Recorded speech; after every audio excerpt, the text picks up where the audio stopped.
Hello everyone. A warm welcome back to our dedicated subscribers, and a special greeting to those joining us for the first time.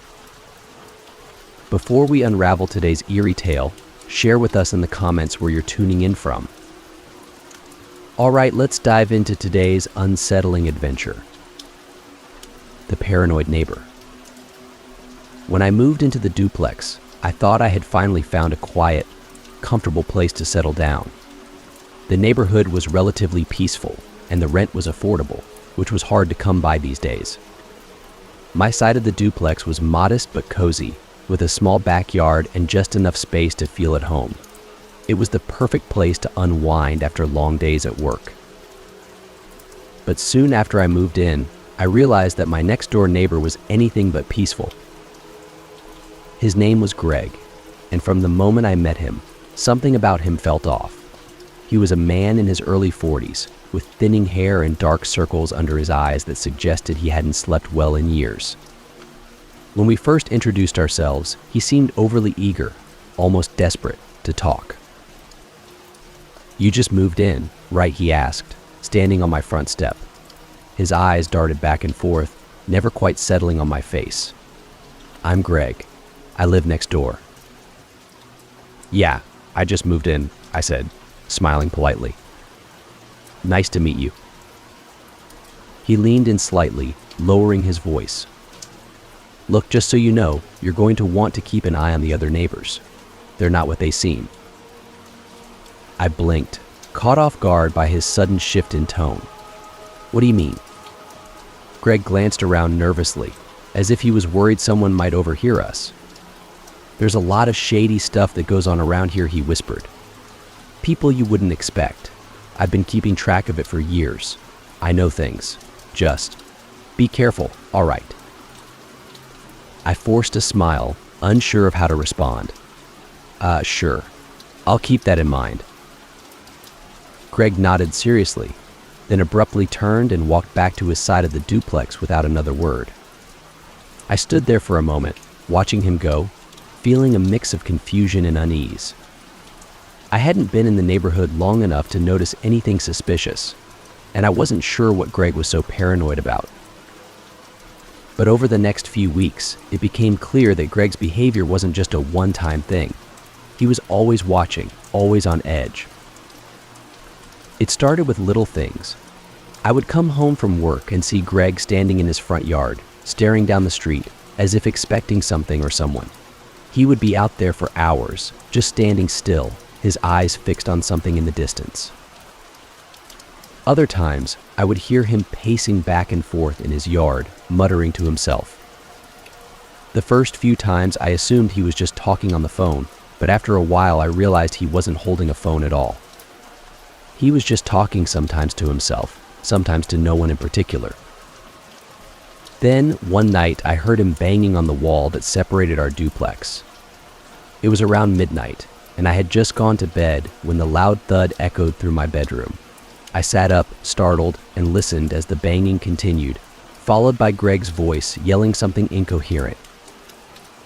I quickly got out of bed and rushed to the door, opening it just in time to see Greg standing outside, his fists clenched at his sides.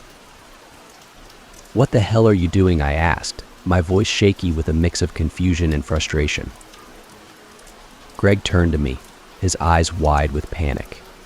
"You've got to help me," he said breathlessly. "They're watching me. They're trying to get in." "What?" "Who's watching you?" I asked, stepping closer. Greg pointed toward the street, his hand trembling. "Them. All of them. They've been following me for weeks now. They're everywhere. I can hear them through the walls, through the windows. They know where I am." I stared at him, trying to process what he was saying. "Greg, I don't think anyone's watching you. It's late, and you're just. Maybe you should get some rest." "No," he shouted, his voice cracking. "You don't understand. They're coming for me. I've seen them outside my window, watching me, whispering to each other. They want me dead." His words sent a chill down my spine. It was clear that Greg wasn't just paranoid, he was terrified. But terrified of what? I couldn't see anyone on the street? and there was no sign of anyone lurking around. "Look," I said, trying to keep my voice calm. "There's no one out there. Why don't you come inside and—" Greg suddenly stepped closer, grabbing my arm with surprising force. "They've been in your house, too," he whispered. "I've seen them go inside when you're not home. I've heard them moving around. They're watching you, too."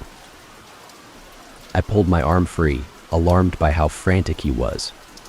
"Greg, I think you're imagining things. I haven't noticed anything unusual, and I'm pretty sure no one's been in my house." But Greg shook his head violently. "You don't get it," he muttered. "You'll see. You'll see. You'll see soon enough." And with that, he turned and hurried back to his house, slamming the door behind him. I stood there for a few moments, trying to make sense of what had just happened. Greg's paranoia was clearly getting worse, and it was starting to concern me. I had no idea how to help him, but I couldn't shake the feeling that something wasn't right. Over the next few days, Greg's behavior became even more erratic. I would hear him pacing in his yard at all hours of the night, muttering to himself about them watching him, following him. Sometimes he would stand outside, staring at my house for long stretches of time, his eyes darting back and forth as if trying to catch something out of the corner of his eye. I tried to avoid him as much as possible, but it wasn't easy. Every time I left the house, he would be there, watching, waiting for an opportunity to talk to me. And every time, his stories became more bizarre. "They've hacked into the security cameras," he told me one afternoon as I was getting into my car. "I know it. I've seen the footage they're using it to track me." "Greg," I said, exasperated. "There are no security cameras on this street." "That's what they want you to think," he insisted. "But I know the truth. They're everywhere, hidden in the trees, in the streetlights. They're watching everything we do." I sighed, unsure of how to respond. It was clear that Greg's paranoia had spiraled out of control, but there was nothing I could say that would convince him otherwise. He was convinced that he was being watched, that someone or something was after him. One night, about a month after I had moved in, I woke up to the sound of glass shattering. My heart raced as I sat up in bed, trying to figure out where the noise had come from. It was followed by the sound of someone banging on the walls loud, frantic, and close. I quickly threw on a jacket and ran outside, my pulse pounding in my ears. When I reached Greg's side of the duplex, I saw that one of his windows had been smashed. The front door was wide open, and I could hear him shouting from inside. "Get out. Get out of my house," Greg's voice echoed through the night, full of fear and desperation. I rushed to the door, calling out his name. "Greg, are you all right?" There was no response, just the sound of things being thrown around inside. I hesitated for a moment before stepping into the house, unsure of what I was walking into. Greg's living room was a disaster. Furniture had been overturned, books and papers were scattered everywhere, and the smashed window had let in the cold night air. I could hear Greg in the next room, still shouting incoherently, as if he was in the middle of a fight with an invisible enemy. "Greg," I called out again, my voice shaking. "It's me. What's going on?" Suddenly, Greg appeared in the doorway, wild-eyed and disheveled. He was holding a baseball bat, his hands trembling as he pointed it toward me. "They're here," he whispered, his voice barely audible. "They're in the walls. I can hear them." I stepped back, raising my hands in a gesture of surrender. "Greg, there's no one here. You're safe. Just put the bat down, okay?" But Greg didn't seem to hear me. His eyes were wide with fear, darting around the room as if he was seeing something I couldn't. He tightened his grip on the bat, his knuckles white. "They're everywhere," he muttered. "They're trying to get in. They want me dead." My heart was racing, and I knew I had to do something before the situation got worse. "Greg, please," I said as calmly as I could. "Just put the bat down. We can talk about this." For a moment, I thought he was going to listen. He lowered the bat slightly, his eyes focusing on me for the first time since I had entered the room. But then something changed. His expression twisted into one of rage, and he suddenly lunged toward me, swinging the bat wildly. I barely managed to dodge out of the way, stumbling backward as Greg's bat slammed into the wall with a sickening D-U-D. He let out a furious scream, his face contorted with anger and fear. "They're inside you," he shouted, his voice hoarse. "You're one of them."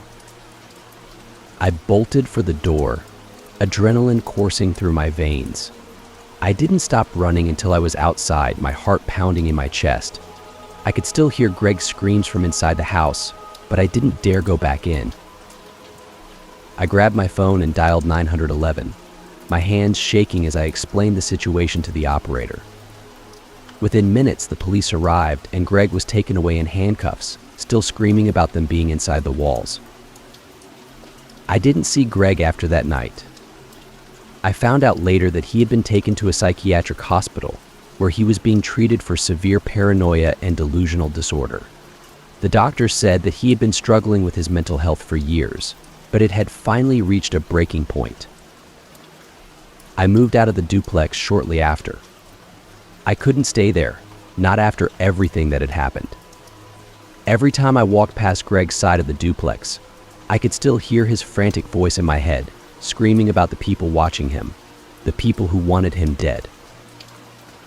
I'll never forget the look in his eyes that night, the pure, unbridled fear that consumed him.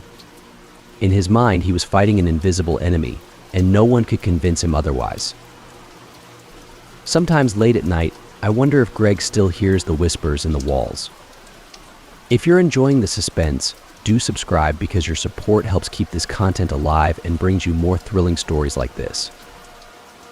The Addict Next Door. When I first moved into my new apartment, I was relieved to finally have a place of my own.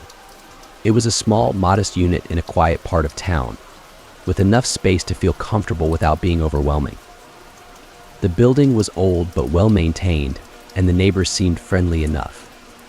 It wasn't a glamorous place, but it was perfect for someone like me just starting out, trying to make ends meet.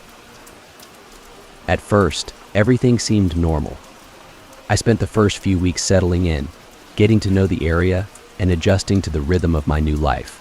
I didn't see much of my neighbors, but that was fine by me. I liked my privacy, and I assumed they did too. But then I met the guy who lived in the apartment next to mine. His name was Alex, and from the moment I met him, I could tell something was off. He was thin, almost gaunt, with dark, sunken eyes that looked like they hadn't seen sleep in days. His clothes were disheveled, his hair greasy and unkempt. There was a nervous energy about him, the kind that made you uneasy just being around him. He introduced himself one afternoon when I was taking out the trash. He had come out of his apartment at the same time and, in a jittery voice, struck up a conversation. "Hey, you're new here, right?" he asked, his eyes darting around as if he couldn't focus on me for more than a second. "Yeah," I replied, trying to sound friendly. "I just moved in a few weeks ago." He nodded rapidly. "I'm Alex. I live right next door." "Nice to meet you," I said, though the interaction already felt uncomfortable. Alex rubbed the back of his neck, shifting from foot to foot. So, if you ever need anything, just let me know. I'm always around, always here." His voice trailed off, and I wasn't sure what to say. I forced a smile and nodded before quickly excusing myself and heading back inside. There was something about him that made my skin crawl, but I couldn't quite put my finger on it. Maybe he was just awkward, I thought. Or maybe he had social anxiety. I didn't want to judge him too quickly. But over the next few days, it became clear that Alex wasn't just awkward, he was troubled. It started with the sounds.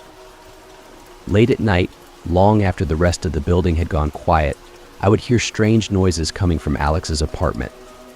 It was hard to make out exactly what they were. Sometimes it sounded like things being knocked over, sometimes like muffled yelling. Other times, it was the sound of something scraping across the floor, as though he was dragging furniture around in the middle of the night. At first, I tried to ignore it. After all, people have their quirks. Maybe he was just a night owl who did his cleaning at odd hours.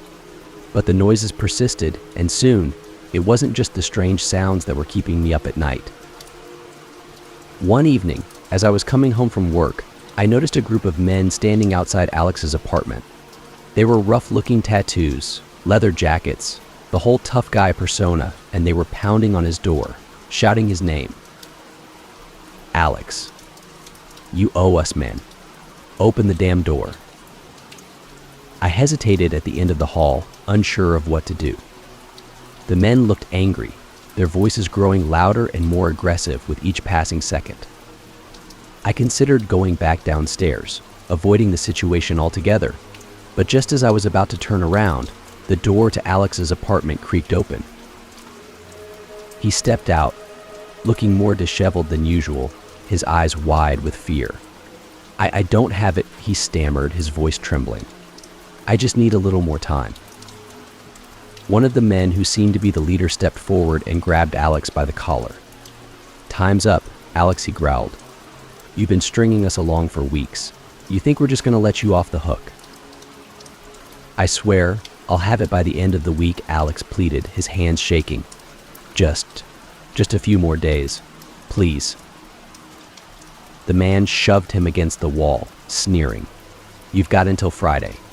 If you don't pay up, we're coming back and it won't be to talk. With that, the men turned and left, leaving Alex slumped against the wall, his face pale and his body trembling. I stood frozen in place, unsure of whether to say something or pretend I hadn't seen anything. But before I could decide, Alex looked up and noticed me. Oh, hey, he said, trying and failing to sound casual. You didn't see any of that, right? I shook my head, not wanting to get involved. No, I didn't see anything. Alex nodded quickly, his hands still shaking as he wiped the sweat from his brow. Good. It's just, some personal stuff. Nothing to worry about. I didn't believe him for a second, but I forced a smile and nodded before heading into my apartment.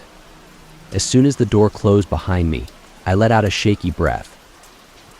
It was clear now that Alex was in some kind of serious trouble, and I wanted no part of it. Over the next few days, the situation with Alex seemed to escalate. The strange noises continued, but now they were accompanied by more frequent visits from those same rough-looking men. Sometimes I would hear them shouting at him through the door, demanding money or threatening violence. Other times, I would hear Alex pacing back and forth in his apartment, muttering to himself in a frantic voice. It was getting harder to ignore. The walls in the building were thin, and I could hear almost everything that went on in his apartment. One night, I was lying in bed, trying to fall asleep, when I heard a loud crash from next door. It was followed by the sound of glass shattering, and then silence. I sat up in bed, my heart racing. I listened for a few minutes, but there was no other noise. Just an eerie, unsettling silence. I considered going over to check on him, but something told me it was better to stay out of it. Alex had made it clear that his problems were personal, and I didn't want to get involved in whatever mess he had gotten himself into. But the next morning, I found something that made my stomach turn. As I was leaving for work, I noticed a small, crumpled piece of paper lying on my doormat. At first, I thought it was just a piece of trash, but when I picked it up and unfolded it, I realized it was a note. Please help me. They're going to kill me. I don't know where else to turn. The handwriting was shaky, barely legible, but I recognized it immediately. It was from Alex. I stood there, holding the note in my hands, my mind racing. What was I supposed to do with this? Was Alex in serious danger, or was this just the paranoia of someone caught up in something shady? I didn't know what to think. Part of me wanted to help, but another part of me knew that getting involved could mean trouble, real trouble. I considered calling the police, but what would I even tell them? That my neighbor was being harassed by some shady guys and had left a cryptic note on my doorstep. There was no evidence, no proof that anything illegal was going on. Just a series of disturbing encounters and a vague plea for help. I decided to talk to Alex directly. Maybe I could convince him to go to the police himself, or at the very least, explain what was going on. I knocked on his door, half expecting him to ignore me, but after a few moments, the door creaked open. Alex stood in the doorway, looking worse than ever. His skin was pale, almost sickly, and there were dark circles under his eyes. He looked like he hadn't slept in days. "I got your note," I said quietly, holding up the crumpled piece of paper. Alex's eyes widened, and he quickly grabbed my arm, pulling me into his apartment. "You weren't supposed to," I didn't mean, he stammered, his words coming out in a frantic rush. I don't know what to do anymore." His apartment was a mess. Empty beer cans and fast food containers littered the floor, and the air smelled of stale cigarettes and something else I couldn't quite place. The curtains were drawn, casting the entire room in a dim, suffocating gloom. "Alex, what's going on?" I asked, trying to keep my voice calm. "Who are those guys, and why are they after you?" He ran a hand through his greasy hair, pacing back and forth like a trapped animal. "I owe them money," he muttered. "A lot of money, ma. I got in over my head with some stuff, and now they're after me. They say if I don't pay up, they're going to kill me." I stared at him, trying to process what he was saying. "What kind of stuff?" "Drugs." He stopped pacing and looked at me with a pained expression. "Yeah," he admitted, his voice barely above a whisper. "It started out small, just a little to take the edge off, you know? But then it got worse. I couldn't stop. And now I'm in deep." My stomach churned. I had suspected that Alex was involved in something shady, but hearing him admit it out loud made it all too real. "Have you gone to the police?" I asked. Alex shook his head violently. "No, I can't do that. They'd kill me for sure if I went to the cops. These guys don't mess around. They'll find me, and they'll make an example out of me."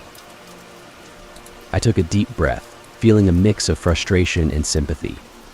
"Alex, you can't just keep living like this. You need help." "I know," he whispered, sinking down onto the couch and burying his face in his hands. "I know, but I don't know what to do." For a moment, I didn't know what to say. I wanted to help, but I was way out of my depth. This wasn't just a case of a neighbor in trouble. This was dangerous. And if what Alex was saying was true, his life was on the line. A few nights later, the situation came to a head. It was around midnight, and I was just getting ready for bed when I heard loud voices from outside. I peeked through the blinds and saw the same group of men from before, standing outside Alex's apartment. But this time, they weren't just pounding on the door, they were shouting threats. "Open the door, Alex. You're dead, you hear me? Dead." My heart raced as I watched the scene unfold. Alex didn't answer the door, but I could hear movement inside, frantic, panicked movement. It was clear that he was terrified. I grabbed my phone and dialed 911, my hands trembling as I explained the situation to the operator. The men outside were growing more aggressive, kicking the door and yelling obscenities. I had no idea what they would do if they got inside, but I knew it wouldn't be good. Within minutes, the police arrived, their flashing lights illuminating the dark street. The men scattered as soon as they saw the patrol cars, disappearing into the night before the officers could apprehend them. The police knocked on Alex's door, but he didn't answer. I watched from my window as they spoke quietly among themselves before leaving. It wasn't until the street was quiet again that Alex finally opened his door. He looked out, his face pale and drawn, his eyes filled with fear. He didn't say anything, just closed the door and locked it behind him. The next morning, Alex was gone.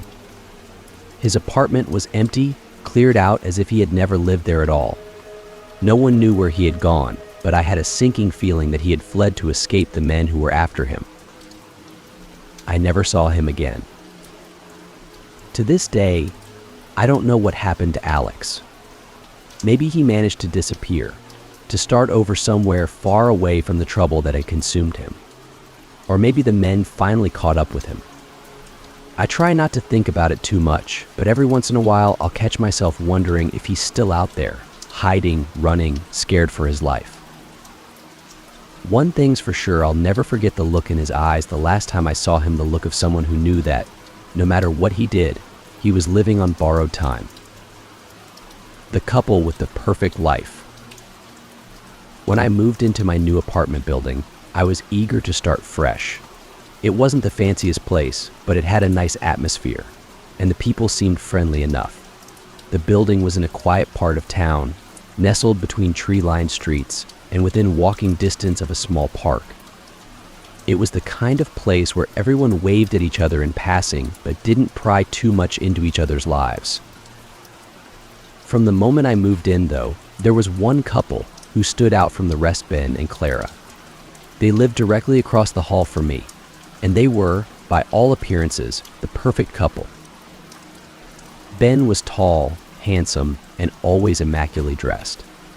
He worked as a lawyer at a prestigious firm downtown and carried himself with the kind of confidence that comes from success. Clara, his wife, was equally impressive. She was strikingly beautiful, with long blonde hair and a radiant smile. She worked as an interior designer, and it showed their apartment was always perfectly decorated, their windows framed with elegant drapes, and their front door adorned with tasteful seasonal wreaths. From the outside, they seemed to have it all. Every time I saw them, they were laughing, holding hands, or exchanging sweet glances. They threw the occasional dinner party for friends, and the sound of lively conversations and clinking glasses would drift through the hallway in the evenings. I couldn't help but admire them. They seemed so put together. As a single guy trying to find my footing in a new city, I sometimes felt envious of their life. It was like they had everything I wanted: a successful career, a beautiful home, and most of all, a loving partner. They were the picture of domestic bliss. But the more I saw of them, the more I started to notice that something wasn't quite right. It began with the noises. Late at night, after all the lights in the building had gone out, I would hear muffled arguments coming from their apartment. It was always faint, just loud enough to hear through the thin walls, but not loud enough to make out the words. At first, I brushed it off. Every couple argues from time to time, right? Even the happiest relationships have their rough patches. But as the weeks went by, the arguments became more frequent. I would be lying in bed, trying to sleep, when I would hear the low hum of Ben's voice, rising and falling in frustration. Clara's voice would follow, sometimes soft, other times sharp, as if she were trying to suppress her anger. The arguments never lasted long, usually just a few minutes before everything went quiet again. But they happened often enough that I started to wonder what was really going on behind closed doors. Then came the sounds of furniture being moved, chairs scraping across the floor, the thud of something heavy being dropped. I imagined Ben and Clara in the middle of one of their late-night disagreements, pushing and shoving furniture around in a fit of anger. But every morning, like clockwork, they would emerge from their apartment with bright smiles, looking as happy and in love as ever. It didn't add up. One evening, I ran into Clara in the hallway. She was on her way out, dressed in a chic black dress and heels, her hair perfectly styled. She smiled at me, but it was different this time. Her usual warmth seemed forced, like it didn't quite reach her eyes. "Hi," I said, trying to sound casual. "You heading out for the night?" Clara nodded, her smile wavering. "Yeah, just meeting some friends for dinner." I hesitated for a moment before asking, "Is everything okay? I've noticed some things lately. I just want to make sure you're all right." For a split second, Clara's smile faltered, and I saw something in her eyes: fear, maybe, or sadness. But just as quickly as it appeared, it was gone, replaced by the same bright, cheerful expression she always wore. "Oh, everything's fine," she said quickly, brushing off my concern.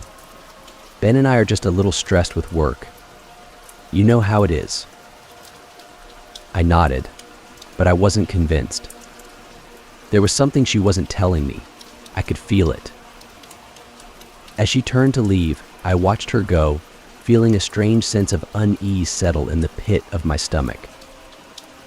A few days later, I had another encounter with Ben. It was early evening, and I was coming back from a run when I saw him standing outside their apartment, fumbling with his keys. He looked distracted, his brow furrowed in frustration. "Hey, Ben," I called out as I approached. "Everything all right?" He glanced up, giving me a tight smile. Yeah, just can't seem to find the right key." I chuckled, trying to lighten the mood.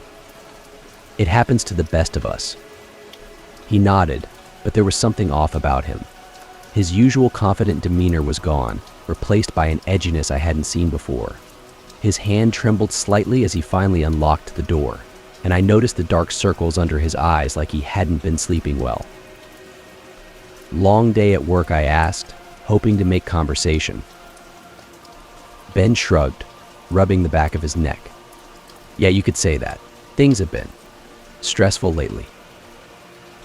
Before I could ask him more, he quickly excused himself and disappeared into the apartment, closing the door behind him. I stood there for a moment, staring at the closed door, feeling the same unease I had felt with Clara. Something was definitely wrong. The next few weeks passed in a blur of the same routine, Ben and Clara smiling and acting like the perfect couple during the day, but the arguments and strange noises continuing at night. I tried not to think about it too much, telling myself it wasn't my business. But I couldn't help but feel that something was coming, like a storm brewing just beneath the surface. Then, one night, it all came crashing down. It was late around midnight, and I had just finished watching a movie when I heard a loud crash from across the hall. My heart raced as I sat up, listening intently. This wasn't the usual muffled argument or scraping of furniture. This was different. It sounded like something had broken. I got up and pressed my ear to the wall, straining to hear what was happening. At first, there was only silence. But then I heard Clara's voice, angry, panicked. She was yelling at Ben, her words slurred and frantic. "You can't do this to me. I won't let you." There was a loud thud, followed by the sound of glass shattering. My pulse quickened. This was bad, really bad. Without thinking, I grabbed my phone and rushed out into the hallway, stopping in front of their door. I could hear them shouting inside, their voices overlapping in a chaotic mess of anger and desperation. I knocked loudly. "Ben? Clara? Is everything all right?" There was a sudden silence, followed by the sound of footsteps approaching the door. For a moment, I thought they might actually open it. But instead, I heard Clara's voice again, this time quieter, more controlled. "We're fine," she said, her voice tight. "Please, just go back to your apartment." "Are you sure?" I asked, my hand hovering over the door. It sounded like something broke. "I just want to make sure you're okay." I said, "We're fine," Clara snapped, her voice shaking with barely contained emotion. I hesitated, unsure of what to do. Every instinct in my body was telling me to stay, to make sure nothing worse happened. But I could hear the desperation in her voice, the way she was pleading with me to leave them alone. Reluctantly, I backed away from the door. "All right," I said softly, "but if you need anything, I'm right next door." There was no response. I stood there for a moment, listening to the silence, before finally returning to my apartment. I sat on the edge of my bed, my heart still racing, trying to make sense of what had just happened. Whatever was going on in that apartment, it was worse than I had thought. The next morning, I woke up early and decided to check on Ben and Clara. I knocked on their door, but there was no answer. I tried again, but the apartment remained eerily silent. I went back to my place, telling myself they had probably left for work early, but that didn't stop the nagging feeling in the back of my mind that something was wrong. The argument I had heard the night before kept replaying in my head, and I couldn't shake the sense of dread that had settled in my chest. Later that day, I saw the building manager, Mr. Russo, in the hallway. He was an older man, always grumpy, but generally well-meaning. I decided to ask him if he had seen Ben or Clara. "Mr. Russo," I called out, approaching him as he checked the mailboxes. "Have you seen Ben and Clara today?" I knocked on their door, but no one answered. Mr. Russo frowned, scratching his head. "No, I haven't seen them. Didn't hear anything this morning either. Why?" I hesitated, unsure of how much to tell him. "Well, I heard some loud noises coming from their apartment last night. It sounded like they were arguing, and I'm just worried." Mr. Russo's frown deep. "And arguing, huh? Well, they've always seemed like the perfect couple to me, but if you're concerned, maybe I should check in on them." I nodded, relieved that he was taking me seriously. "I think that's a good idea." A few hours later, I was in my apartment when I heard Mr. Russo knock on Ben and Clara's door. There was no answer, just like before. After a few more knocks, he unlocked the door with his master key and stepped inside. I waited, my heart pounding, unsure of what he would find. The silence that followed was deafening. Then, after what felt like an eternity, I heard Mr. Russo's voice, panicked and breathless, shouting for someone to call 911. My stomach dropped. I rushed out into the hallway, my heart racing as I saw Mr. Russo standing in the doorway, his face pale and his hands shaking. "What happened?" I asked, my voice barely above a whisper. He looked at me, his eyes wide with shock. "It's Clara," he stammered. She's dead." The police arrived within minutes, and the entire building was turned upside down. I watched in horror as they carried Clara's lifeless body out on a stretcher, her once beautiful face now pale and cold. I felt numb, unable to comprehend what had happened. The detectives questioned everyone in the building, but no one seemed to know what had led to Clara's death. The initial theory was that it had been an accident. Maybe she had fallen during the argument, hitting her head on something. But the look on Mr. Russo's face told me there was more to it than that. Ben was nowhere to be found. The police searched the apartment and interviewed his co-workers, but it was as if he had vanished. There were no signs of him leaving the apartment, no records of him booking a flight or renting a car. It was as if he had disappeared into thin air. Weeks passed, and the mystery of Clara's death continued to haunt me. I couldn't stop thinking about the arguments I had overheard, the tension that had been simmering just beneath the surface of their perfect life. I had thought they were the ideal couple, but in the end, their relationship had been far from perfect. To this day, no one knows what really happened that night. The police eventually ruled Clara's death an accident, but I have my doubts. I'll never forget the fear in her voice when she told me to go back to my apartment, or the way Ben had looked the last time I saw him, nervous, on edge, like a man with a terrible secret. Sometimes late at night, I still hear the faint echoes of their arguments through the walls, as if their story isn't quite finished. And every time I walk past their empty apartment, I can't help but wonder what really went on behind those closed doors. The eccentric hoarder. The day I moved into my new apartment, I noticed the man across the hall immediately. He was impossible to miss, an older man, probably in his late 60s, with unkempt gray hair and glasses that sat crooked on his nose. His clothes were wrinkled and mismatched, and he had a habit of mumbling to himself as he shuffled around the hallway. He never introduced himself, and I never bothered to ask his name. From what I could gather, most people in the building avoided him. It wasn't that he was rude or hostile, it was just that he kept to himself in a way that made people uncomfortable. The neighbors had nicknamed him Old Man Roberts, though no one knew for sure if that was his real name. He was a mystery to everyone.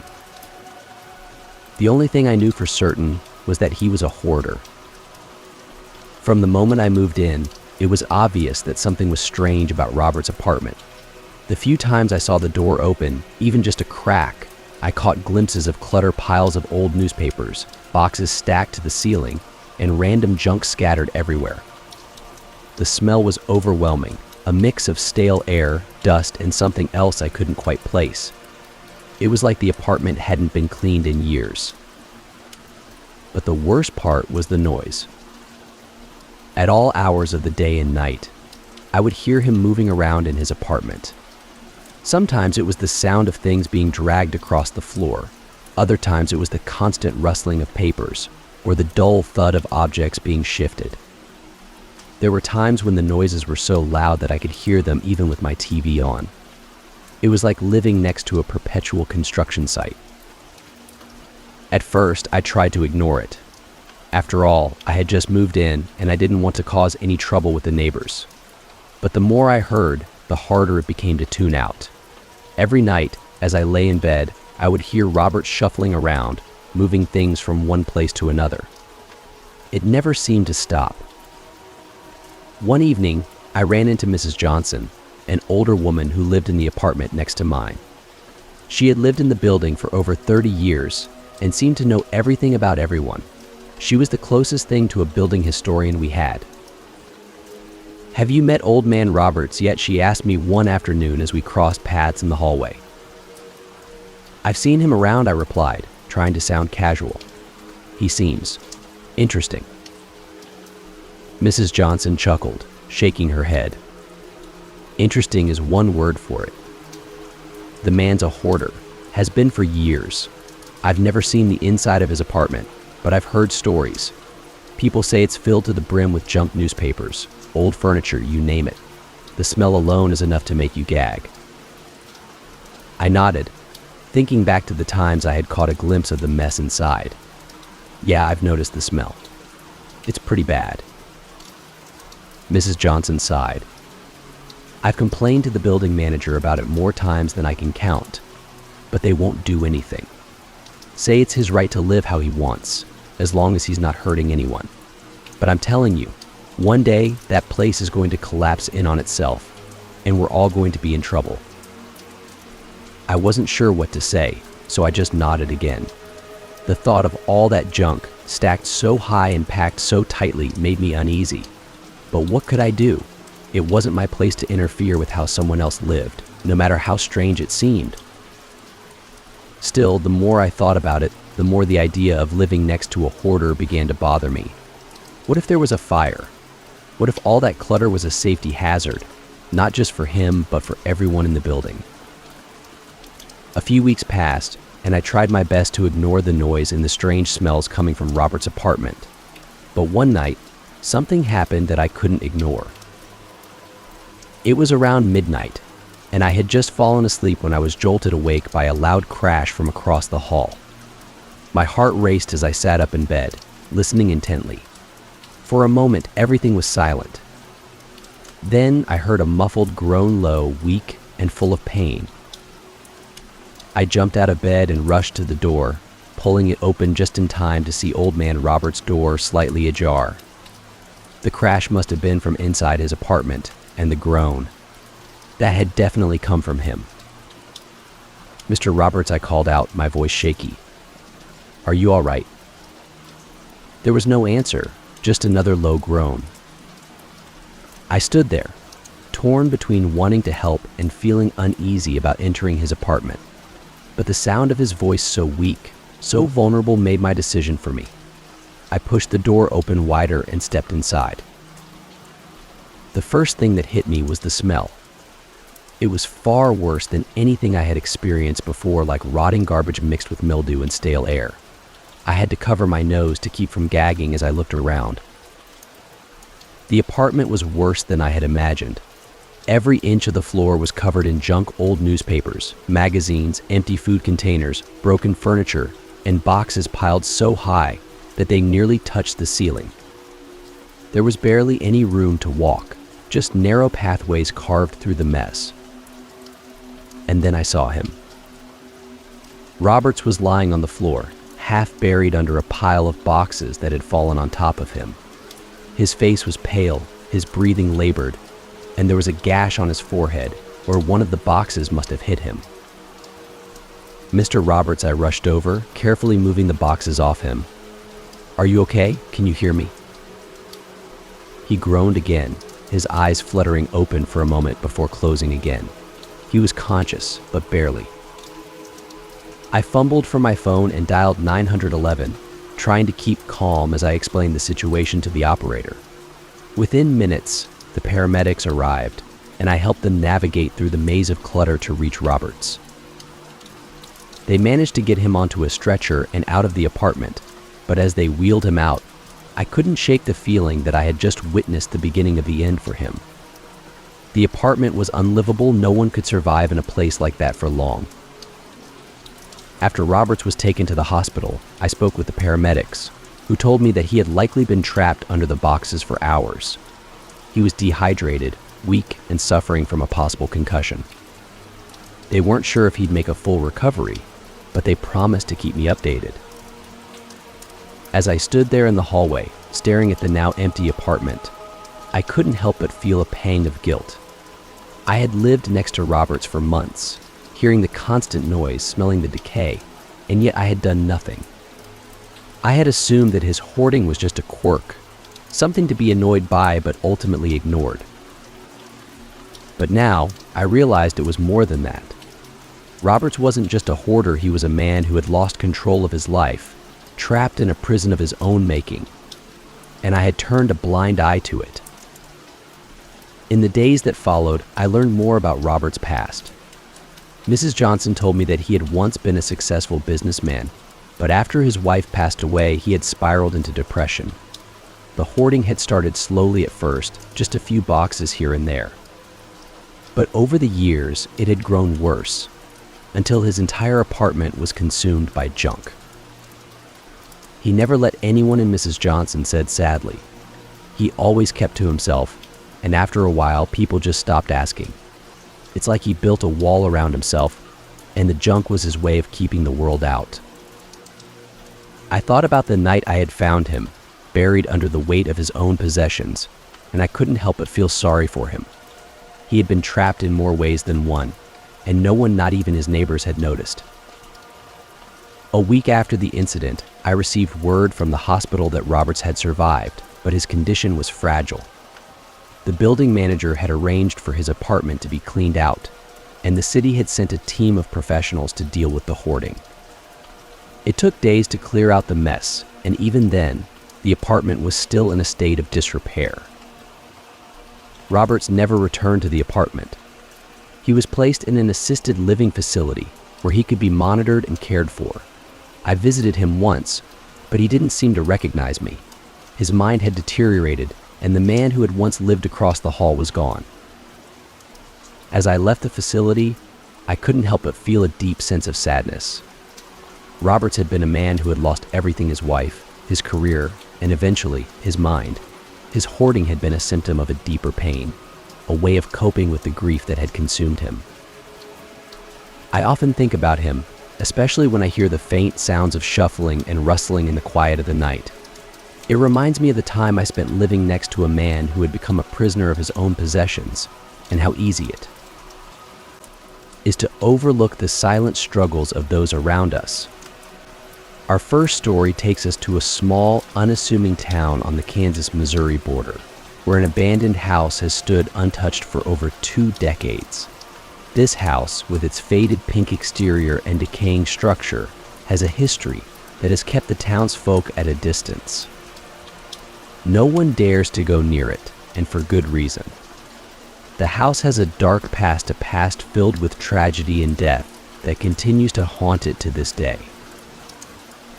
I grew up in this town, and as a child, I was always warned to stay away from the old pink house next to my father's property. My father would tell me that the house was cursed, that it had been the site of a terrible event that left it tainted forever. The story goes that a mother, driven to madness, hung her child out of the window of the top floor before taking her own life with a gunshot to the head. Since that day, the house has remained vacant, caught in the limbo of probate, with no one willing to claim it. It was as if the house itself had absorbed the horror of that day and now held it within its walls, waiting for someone to release it. As I grew older, my curiosity about the house grew stronger. Despite my father's warnings, I couldn't help but wonder what was inside. What could be so terrible that it kept everyone away? When I was about 14, I decided that I had to find out for myself. With a group of friends, I made my way to the house one afternoon, determined to explore its dark secrets. The house was just as eerie as I had imagined. The front door creaked loudly as we pushed it open, and the air inside was thick with the smell of mold and decay. Dust covered every surface, and the furniture was all but destroyed by time and neglect. At first, our exploration was uneventful. We wandered through the rooms on the first floor, finding nothing but old, broken furniture and debris. The walls were covered in peeling wallpaper, and the windows were so dirty that they barely let in any light. But there was something about the house that felt off, something we couldn't quite put our fingers on. The silence was oppressive, and every creak of the floorboards seemed to echo through the empty rooms. Despite our initial fear, we were determined to see everything the house had to offer. We made our way to the staircase that led to the second floor, the place where the tragedy had occurred. The stairs creaked under our weight, and with every step, it felt as though the house was protesting our presence. When we reached the top, we were greeted by a long, narrow hallway lined with closed doors. It was darker up here, the air colder, as if the temperature had dropped several degrees. We started opening the doors one by one, finding nothing but more empty, decaying rooms. But as we approached the end of the hallway, we noticed something strange. There was a pile of old letters scattered on the floor, leading to a small, dark closet at the very end of the hall. The letters were yellowed with age, some of them dating back to the 1980s. We had no idea who they belonged to or why they had been left here, but they seemed to form a path, leading us to the closet. The closet door was slightly ajar, and as we stood in front of it, we all felt a sense of unease. None of us wanted to open it. It was as if the closet was a portal to something we were not meant to see. But despite our fear, we knew we had to look inside. Slowly, I reached out and pulled the door open, revealing nothing but darkness inside. But the feeling of dread only grew stronger. We decided to leave the closet alone and explore the rest of the house. But before we left, we couldn't resist the urge to mess around a little. Being teenagers, we started breaking things: old furniture, picture frames, anything we could find. It was all in good fun, or so we thought. But then we found a doll, an old porcelain doll that had been sitting on a shelf, forgotten for years. We smashed it to pieces, laughing as the shards scattered across the floor. That's when everything changed. Almost immediately after we broke the doll, we heard a noise. It was faint at first, like something swaying in the wind. But there was no wind, and the noise grew louder and louder until it filled the entire room. We looked at each other, our laughter fading as fear took over. We turned towards the window, expecting to see something, anything that could explain the noise. But there was nothing there, just the same dirty, cracked window looking out into the yard. The noise continued, now accompanied by what sounded like whispers, too faint to understand but clear enough to know they were there. We couldn't take it anymore. We bolted out of the room, down the stairs, and out of the house, not stopping until we were back at my father's property. We didn't talk about what happened, we didn't need to. We all felt the same thing, that something was wrong with that house, something we couldn't explain. For weeks, I couldn't stop thinking about what had happened. The noise, the whispers, the feeling of being watched, it all haunted me. Despite the fear, I knew I had to go back. I had to see if it was real or if my mind was just playing tricks on me. So a few weeks later, I convinced one of my friends to return to the house with me. This time, we were more prepared. We brought flashlights and a sense of determination to uncover the truth. When we entered the house, it felt different. The air was heavier, and the silence was even more oppressive than before. We made our way back upstairs to the room with the closet. The pile of letters was still there, untouched. We sat down at an old desk that we had found in one of the rooms and started reading through the letters, hoping to find some clue as to what was going on. But the letters were just mundane correspondences, nothing that would explain the strange events. As we were reading, we heard a creaking sound. We looked up to see the closet door slowly opening by itself. My friend and I stared at each other, both thinking the same thing. Was this a prank? Was the other trying to scare us? But the look in my friend's eyes told me he wasn't behind it. We stood up, slowly approaching the closet, our flashlights shaking in our hands. When I finally opened the door fully, I couldn't believe what I saw. Inside was the same doll we had broken weeks earlier, but it was perfectly intact, as if it had never been touched. Confused and terrified, we rushed to the spot where we had shattered it, expecting to find the broken pieces. But there was nothing. Not a shard of porcelain, not a single piece of evidence that we had ever broken it. We didn't know what to do. The fear was overwhelming, and all we could think about was getting out of the house. We ran back downstairs and out the front door, not stopping until we were safely back at my father's house. We didn't return to that house for months, too scared to even go near it. But as time passed, the fear turned into a nagging curiosity. We couldn't shake the feeling that there was something more to the house, something we hadn't yet discovered. So months later, we decided to go back one last time. This time, we brought another doll with us, hoping to see if the strange events would repeat themselves. But when we arrived, the house seemed different, more decayed, more dangerous.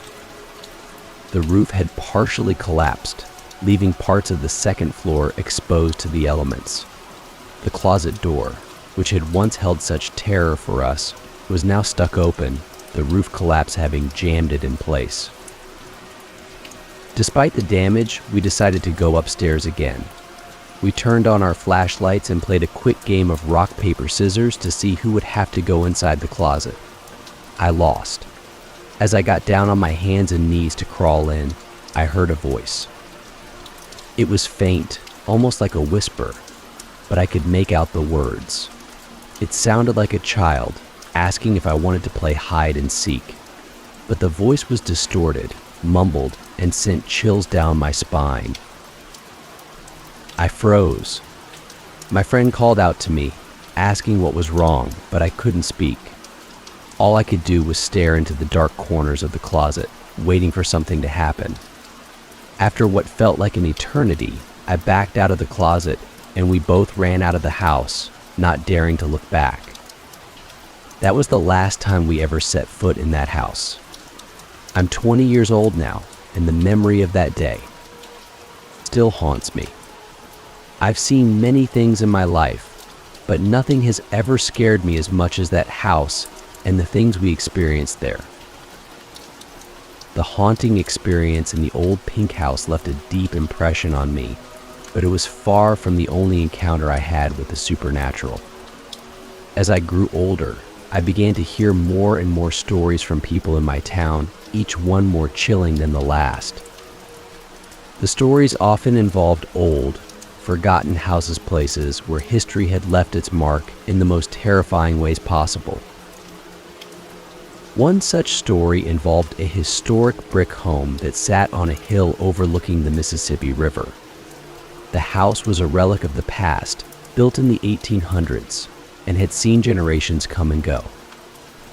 But what set this house apart from others was the fact that it had been a stop on the Underground Railroad, a place where escaped slaves had once found refuge. The house was full of secret passages and hidden rooms, designed to keep its occupants safe from those who would do them harm. In the early 1990s, the town experienced a great flood, and the house was nearly destroyed. The family who lived there had to move out temporarily while repairs were made, and they allowed a friend of theirs, a librarian named Marge, to stay there in the meantime. Marge was an older woman who had lived in the town all her life. She knew its history well, and she was fascinated by the stories surrounding the old house. When Marge moved in, she quickly realized that the house was not as empty as it seemed. At night, she would hear the sounds of footsteps overhead, even though she was the only one in the house. The footsteps were accompanied by the sound of something being dragged across the floor, a noise that made her blood run cold. Marge was not one to be easily frightened, but the noises were so persistent and so unnerving that she began to lose sleep. One night, Marge heard a loud banging noise coming from the third floor of the house. She had been warned by the previous owners not to go up there, as the floor was unstable and dangerous.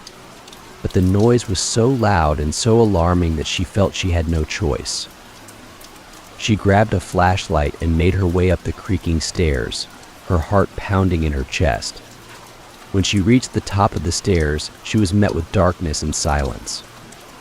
There was no one there, no sign of what could have caused the noise.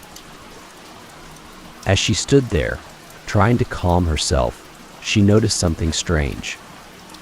The door to one of the rooms at the end of the hall was slightly open. This was unusual, as Marge always kept the doors closed to prevent drafts from coming in.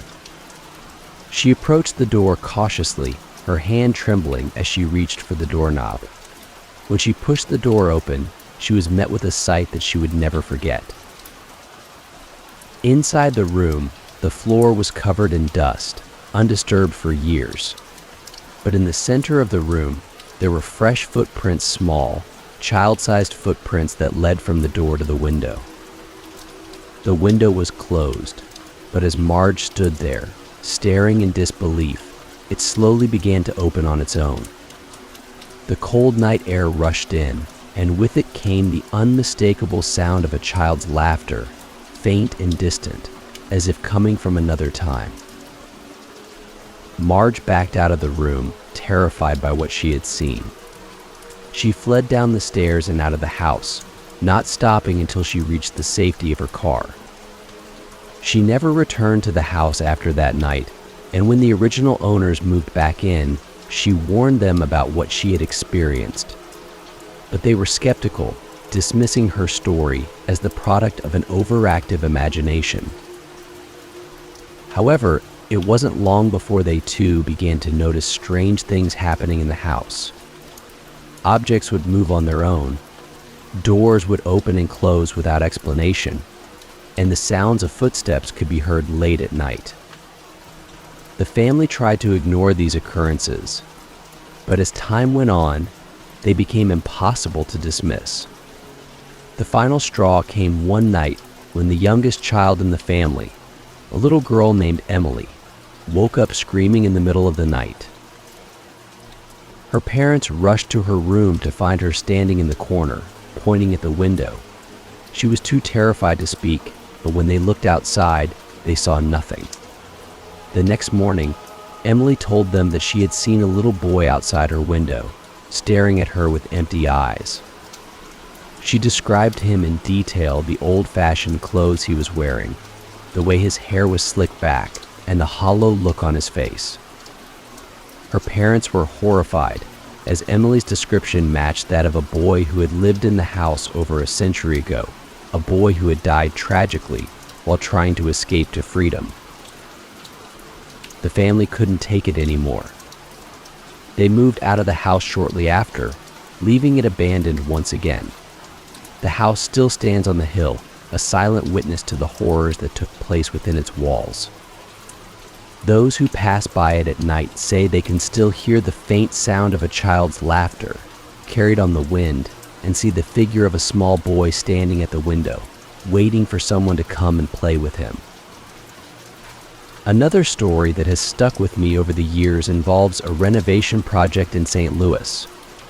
A small remodeling company had been hired to update a large ranch home in an upscale neighborhood.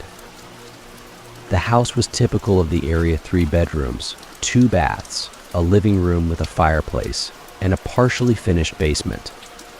The workers had been on the job for a few weeks when they began to notice strange things happening. One day, while working in the dining room, the foreman heard the sound of the screen door in the garage swinging open. This was followed by the sound of footsteps moving through the kitchen and down the hall. Assuming it was the homeowner, the foreman called out, but there was no response. He walked through the house, searching for whoever had entered, but found no one. The screen door was closed and the house was empty. The foreman was puzzled but dismissed it as his imagination playing tricks on him. But later that day, while he was steaming wallpaper off the walls in the kitchen, he heard a series of loud bangs coming from the basement. The noise was so strong that he could feel it through the floorboards. Startled, he stomped his feet on the floor in frustration, only to be met with 3 more bangs in response. This time, the noise was even louder, reverberating through the house. Determined to find the source of the noise, the foreman grabbed a flashlight and headed down to the basement. The basement was neat and orderly, with nothing out of place. But the sense of unease only grew stronger as he moved through the space. He checked every corner, every nook and cranny, but found nothing that could explain the noise. As he stood there, he heard the banging again, this time coming from directly below him. But there was nothing there, just solid concrete. The foreman quickly left the basement, his nerves on edge. He didn't tell anyone what had happened, not wanting to sound foolish. But over the next few days, the strange occurrences continued. Tools would go missing, only to be found in places where they hadn't been left. Lights would flicker on and off, and doors would slam shut on their own. The workers began to feel like they were not alone in the house, as if someone or something was watching them.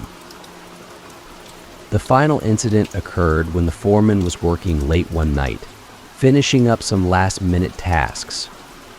As he was packing up his tools, he heard the sound of footsteps coming from the basement stairs.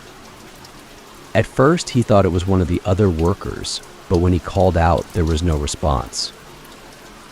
The footsteps continued, slowly making their way up the stairs. The foreman felt a cold chill run down his spine as the footsteps grew closer and closer. Suddenly, the basement door swung open, and the footsteps stopped. The foreman stood frozen, staring at the open door, his heart pounding in his chest. He waited for what felt like an eternity, but nothing happened. The house was silent. Gathering his courage, he walked over to the basement door and peered down the stairs. The basement was empty, just as it had been before, but the feeling of being watched was stronger than ever. The foreman quickly locked up the house and left, not daring to return until the next morning. When he arrived the next day, he found the basement door wide open, even though he was sure he had closed it the night before. The tools he had packed up were scattered across the floor, as if someone had gone through them during the night. The foreman knew then that something was very wrong with the house. He finished the job as quickly as possible, but the strange occurrences continued until the work was done. The homeowners moved back in, unaware of the events that had taken place during the renovation. But it wasn't long before they too began to experience strange things.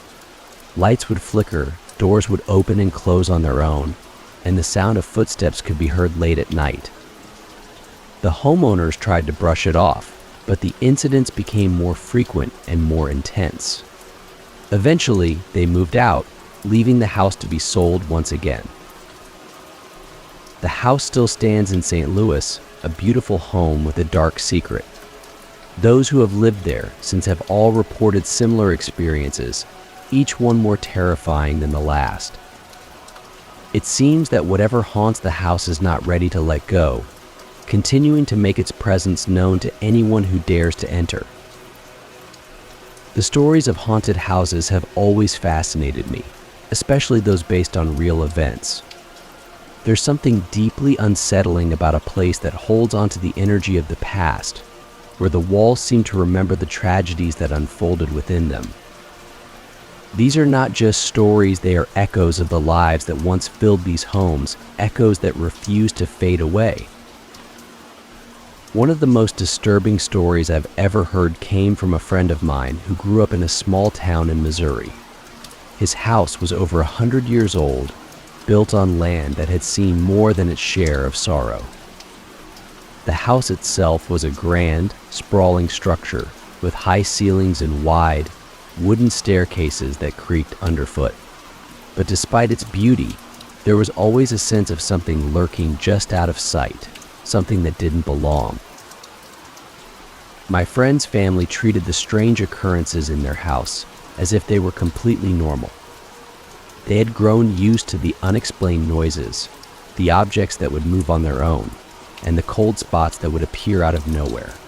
To them, it was just part of living in an old house. But to anyone else, the house was clearly haunted.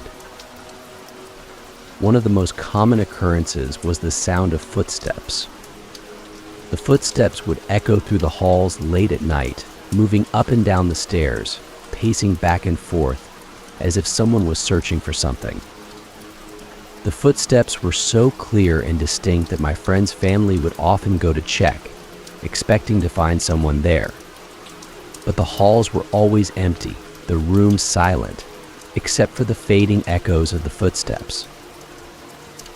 But the most terrifying experience my friend had in that house happened when he was around 12 years old. It was late at night, and he was lying in bed, unable to sleep. The house was quiet, everyone else had gone to bed, and the only sound was the occasional creak of the old wood settling. My friend was just starting to drift off when he heard a noise, a soft, almost imperceptible rustling sound coming from the corner of his room.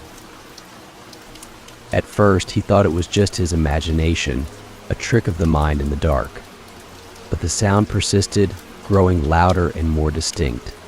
It sounded like something was moving, shuffling through the piles of old clothes that he kept in the corner. My friend sat up in bed, his heart pounding, straining to see through the darkness. He couldn't make out anything at first, but as his eyes adjusted, he saw a shadow, darker than the surrounding darkness, moving slowly toward his bed. He froze, unable to move or speak, as the shadow crept closer and closer. It didn't have a distinct shape, just a dark mass that seemed to absorb all the light around it. As it reached the foot of his bed, my friend felt a cold chill wash over him, a cold so intense that it seemed to seep into his bones. He could barely breathe, his chest tight with fear, as the shadow slowly crawled up onto the bed. Just as it reached him, he did the only thing he could think of. He pulled the covers over his head and squeezed his eyes shut, praying that whatever it was would go away. He lay there, trembling, for what felt like hours, afraid to move, afraid to even breathe. Eventually, the cold began to recede, and the room fell silent once more. When he finally gathered the courage to look, the shadow was gone, leaving no trace of its presence. My friend didn't sleep for the rest of the night. He stayed under the covers, wide awake, until the first light of dawn crept through his window. When he told his parents what had happened, they didn't seem surprised. They simply told him that the house had always had its quirks and that he shouldn't be afraid. But how could he not be? The experience had shaken him to his core, and from that night on, he slept with a light on, never daring to let the darkness consume his room again. Another story that has haunted me for years was told to me by a classmate during my time in school. He lived in a house on the outskirts of town, in an area that was known for its strange and unsettling atmosphere. The The house itself was old, dating back to the early 1900s, and had a reputation for being haunted. But what made this story particularly disturbing was the fact that it involved not just one spirit, but several. My classmate's house was located near an old, abandoned town that had been left to decay over the years. The town was rumored to be a place where satanic rituals had been performed, and many people in the area believed it to be cursed. Despite these rumors, my classmate's family had moved into the house, attracted by its large size and affordable price. But it didn't take long for them to realize that something was very wrong. From the moment they moved in, strange things began to happen. Objects would disappear and reappear in different places. Doors would open and close on their own, and they would often hear strange noises in the middle of the night. But the most disturbing thing was the feeling of being watched. No matter where they were in the house, they always felt like someone or something was watching them. One night, my classmate's parents had gone out to a party, leaving him and his younger sister home alone. The two of them were used to the strange occurrences by this point, but that night was different. It was late, around midnight, when they heard a loud banging noise coming from the kitchen. At first, they thought it was just the house settling, but then the noise came again, louder and more insistent. My classmate, being the older brother, decided to investigate. He grabbed a flashlight and made his way to the kitchen, his sister close behind.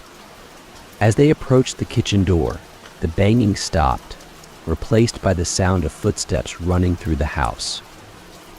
The footsteps were fast and heavy, moving from room to room as if someone or something was searching for them. Terrified, my classmate and his sister ran back to their room and locked the door. They huddled together on the bed, listening as the footsteps grew louder closer. The door to their room began to rattle as if someone was trying to get in. The doorknob turned slowly, but the door didn't open. The footsteps continued to pace outside their room, growing more frantic with each passing moment. Finally, the noise stopped. The house fell silent, and the only sound was the ragged breathing of my classmate and his sister. They waited for what felt like hours, too scared to move or speak. When their parents finally came home, they found the two children still huddled on the bed, wide-eyed with fear. My classmate tried to explain what had happened, but his parents didn't believe him. They dismissed it as the overactive imagination of two scared children. But my classmate knew what he had heard, and he knew that the house was not just haunted by one spirit, but many. The house was alive with the echoes of the past, with the spirits of those who had once lived and died within its walls. And those spirits were not at rest. They were still searching, still trying to find something or someone. The family moved out of the house a few months later, unable to bear the constant fear and unease. The house has since been abandoned, left to decay like the town that surrounds it. But those who pass by it at night say they can still hear the sound of footsteps echoing through the halls, and they can still feel the eyes of the spirits watching them, waiting for the next unsuspecting soul to enter their domain. Another story that has always stayed with me was told to me by a woman who had once lived in a care home that was rumored to be haunted.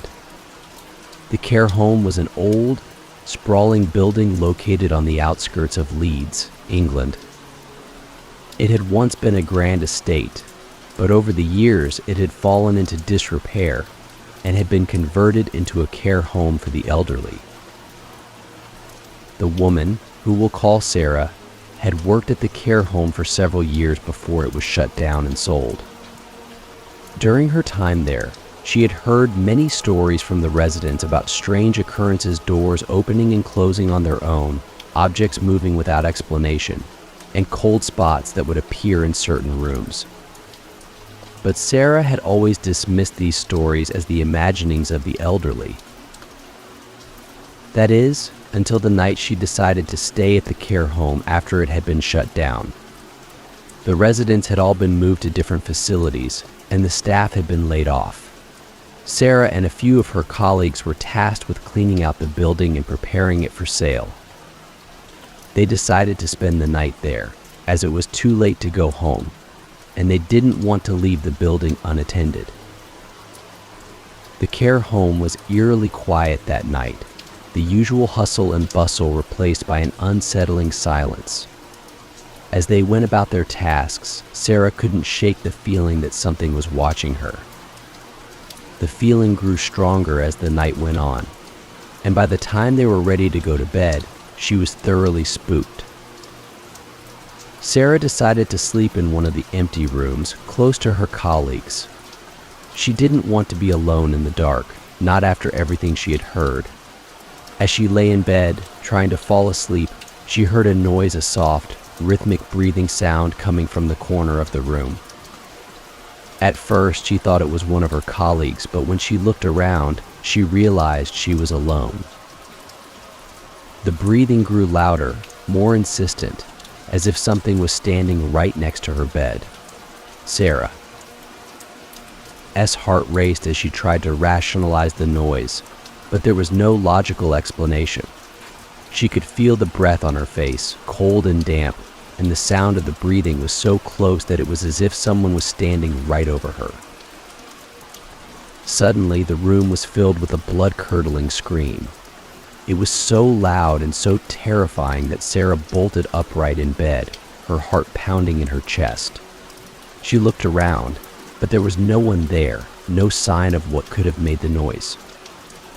Terrified, she ran out of the room and woke her colleagues, telling them what had happened. They tried to calm her down, but the fear was too strong. Sarah couldn't go back to sleep, not with the memory of that scream echoing in her mind. The next morning, as they finished their work and prepared to leave, Sarah couldn't shake the feeling that she had been watched the entire time. She was convinced that the care home was haunted, that the spirits of those who had died there were still lingering, still trying to make their presence known. When the care home was finally sold, Sarah couldn't help but wonder if the new owners knew about its dark history. She hoped that they would never have to experience the terror that she had felt that night. But deep down, she knew that the spirits would not rest, that they would continue to haunt the building, waiting for the next unsuspecting person to enter their domain. Haunted places often carry the weight of the past, as if the walls themselves have absorbed the emotions and experiences of those who once lived there. The energy left behind can be unsettling, sometimes terrifying, and it can linger for years, even centuries, waiting for someone to notice. These places don't just tell stories, they are the stories etched into the fabric of the building, replaying over and over like a record stuck on repeat. One such place is an old farmhouse that has stood in the countryside for over 100 years. The house has been in the same family for generations, and with it, the stories of its haunting. My friend's family lived in this farmhouse, and to them, the strange occurrences were as normal as the changing seasons. The house was full of memories, some happy, some tragic, but all of them left their mark. The farmhouse had always been a place of life and activity, filled with the sounds of children playing and the smell of home-cooked meals. But beneath the surface, there was something darker, something that whispered in the dead of night when the house was quiet and the shadows grew long. My friend grew up hearing the stories from his parents and grandparents, stories of doors that would open and close on their own, of cold spots that would appear without warning, and of objects that would move as if guided by an unseen hand. But the most chilling experience he ever had happened when he was a teenager. It was a cold winter's night, and a storm was raging outside. The wind howled through the trees, and the snow fell thick and fast, covering the ground in a blanket of white. My friend was alone in the house, his parents having gone to town for supplies. He was sitting in the living room watching TV when he heard a noise coming from the kitchen. At first, he thought it was just the wind, but the noise persisted, a rhythmic tapping sound, like someone drumming their fingers on the table. Curious, he got up and walked into the kitchen. The room was dark, the only light coming from the glow of the stove. The tapping noise continued, coming from the far corner of the room. My friend slowly made his way across the kitchen, his heart pounding in his chest. As he reached the corner, the tapping stopped, replaced by a cold gust of wind that seemed to come from nowhere. My friend shivered, suddenly feeling as if he wasn't alone. He turned around, expecting to see someone standing behind him, but there was no one there. The kitchen was empty, silent, except for the faint sound of the wind outside. But as he turned to leave, something caught his eye, a shadow, darker than the rest of the room, standing in the corner where the tapping had come from. The shadow was tall, its edges blurred, as if it was made of smoke. My friend froze, unable to move, as the shadow slowly began to take shape. It grew taller, more defined, until it resembled the figure of a man. The figure didn't move, didn't speak, but my friend could feel its presence, heavy and oppressive, like a weight pressing down on his chest. He wanted to run, to get out of the house, but he couldn't move, couldn't tear his eyes away from the shadowy figure. It was as if he was rooted to the spot, paralyzed by fear. Finally, after what felt like an eternity, the figure began to fade, dissolving back into the darkness. The cold wind subsided, and the kitchen returned to its normal state. My friend was left standing there, shaking with fear, unsure of what had just happened. He ran out of the kitchen and up to his room, locking the door behind him. He didn't come out until his parents returned later that night. When he told them what had happened, they didn't seem surprised. They told him that the house had always been that way, that there were things in the house that couldn't be explained, but they assured him that whatever it wasn't harmful, just a part of the house's history. My friend wasn't so sure. The experience had left him shaken, and from that night on, he avoided the kitchen whenever he was alone in the house. Another story that comes to mind involves a young woman who moved into an old Victorian house with her husband. The house was beautiful, with high ceilings, ornate woodwork, and large windows that let in plenty of light. It was the perfect home for the couple, who had been looking for a place to start their family. But from the moment they moved in, the woman felt uneasy. There was something about the house that didn't feel right, something she couldn't put her finger on. At first, it was just little things, a cold spot in the hallway, a door that wouldn't stay shut, the feeling of being watched. But as time went on, the occurrences became more frequent and more frightening. The woman would wake up in the middle of the night to the sound of footsteps outside her bedroom door. She would get up to check, but there was never anyone there. The footsteps would continue, pacing back and forth, sometimes stopping just outside her door. One night, she woke up to find her bedroom door wide open, even though she was sure she had closed it before going to bed. She got up to close it, but as she reached for the doorknob, the door slammed shut on its own, nearly catching her fingers. The woman was terrified, but her husband dismissed her fears, telling her that it was just the house settling, that old houses made noises, and that there was nothing to be afraid of. But the woman couldn't shake the feeling that something was very wrong. She began to notice other things, objects that would move on their own, shadows that seemed to flicker at the edge of her vision, and the constant feeling of being watched. One day, while cleaning the house, she found an old photograph tucked away in a drawer. It was a picture of a family standing in front of the house, taken many years ago. But what caught her attention was the figure of a woman standing in one of the windows. The woman's face was blurred, her features indistinct, but there was something about her that sent a chill down the young woman's spine. She showed the photograph to her husband, but he dismissed it, saying it was just an old photo and that there was nothing strange about it. But the young woman couldn't get the image out of her mind. She began to have nightmares, vivid and disturbing, in which the woman from the photograph would appear, standing at the foot of her bed, watching her with cold, empty eyes. The dreams became more frequent and more terrifying until the young woman could barely sleep. She became paranoid, constantly looking over her shoulder, afraid that the woman from the photograph would appear. She even began to hear a voice, soft and whispering, calling her name in the dead of night. The voice would wake her up, and she would lie there, trembling, too scared to move. One night, the young woman woke up to find the figure of the woman from the photograph standing at the foot of her bed, just as she had seen in her dreams.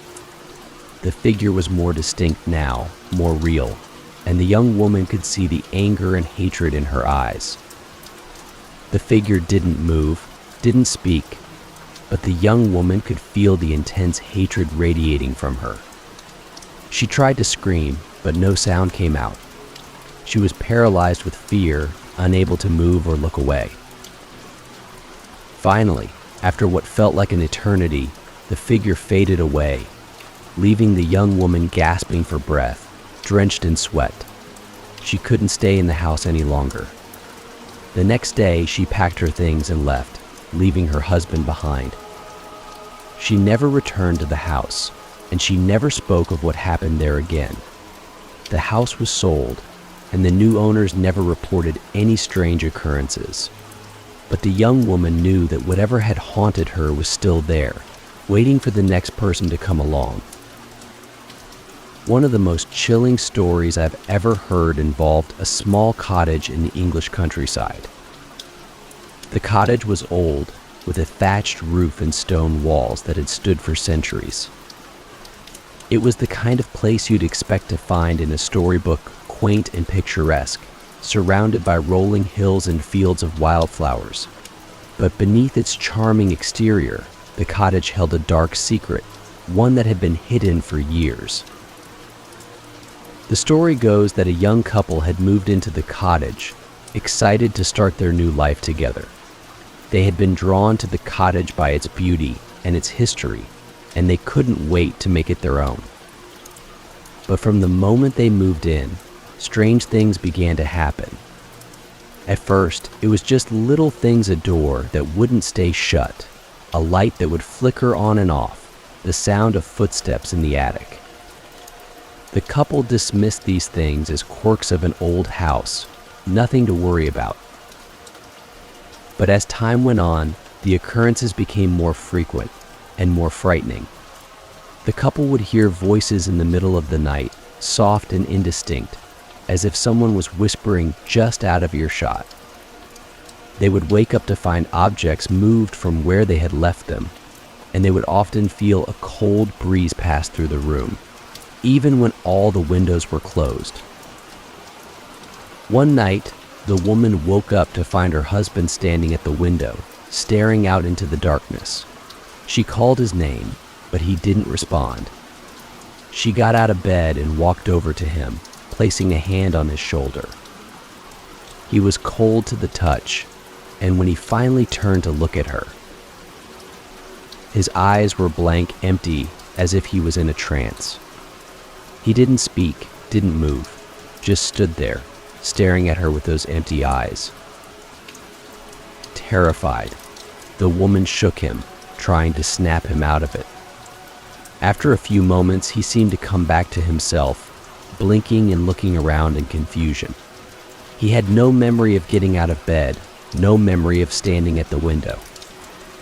He just remembered going to sleep and then waking up with his wife shaking him. The woman was deeply disturbed by the incident, but she tried to brush it off as a bad dream. But the next night, the same thing happened. She woke up to find her husband standing at the window again, staring out into the darkness with that same blank expression. This time, she didn't try to wake him. Instead, she watched him, waiting to see what he would do. After a few moments, he turned and walked out of the bedroom, moving slowly and deliberately, as if in a daze. The woman followed him, her heart pounding with fear. He walked through the house, down the stairs, and out the front door, into the cold night. The woman watched in horror as he walked down the path to the garden, stopping in front of an old, twisted tree that stood at the edge of the property. He stood there for a long time, just staring at the tree, before finally turning and walking back into the house. The woman quickly ran back to bed, pretending to be asleep when her husband returned to the bedroom. The next morning, he had no memory of what had happened, and when the woman told him about it, he laughed it off, saying she must have been dreaming. But the woman knew what she had seen, and she knew that something was very wrong with the cottage. She began to investigate the history of the house, trying to find out if anything had happened there that could explain the strange occurrences. What she discovered chilled her to the bone. Years ago, before the cottage had been built, the land had been the site of a gruesome murder. A woman had been killed there, her body buried beneath the twisted tree in the garden. The tree had grown up around her grave, its roots entwining with her remains. The locals believed that the woman's spirit still haunted the land, trapped by the tree, unable to move on. The woman was terrified by what she had learned, but she didn't know what to do. She didn't want to leave the cottage, but she was afraid that if they stayed, her husband would fall deeper under the spell of the spirit that haunted the land. She tried to convince him to leave, but he refused, dismissing her fears as nonsense. Then, one night, the woman woke up to find her husband standing at the window again, staring out into the darkness. This time she didn't hesitate. She grabbed him by the arm and shook him, trying to wake him up. But he didn't respond.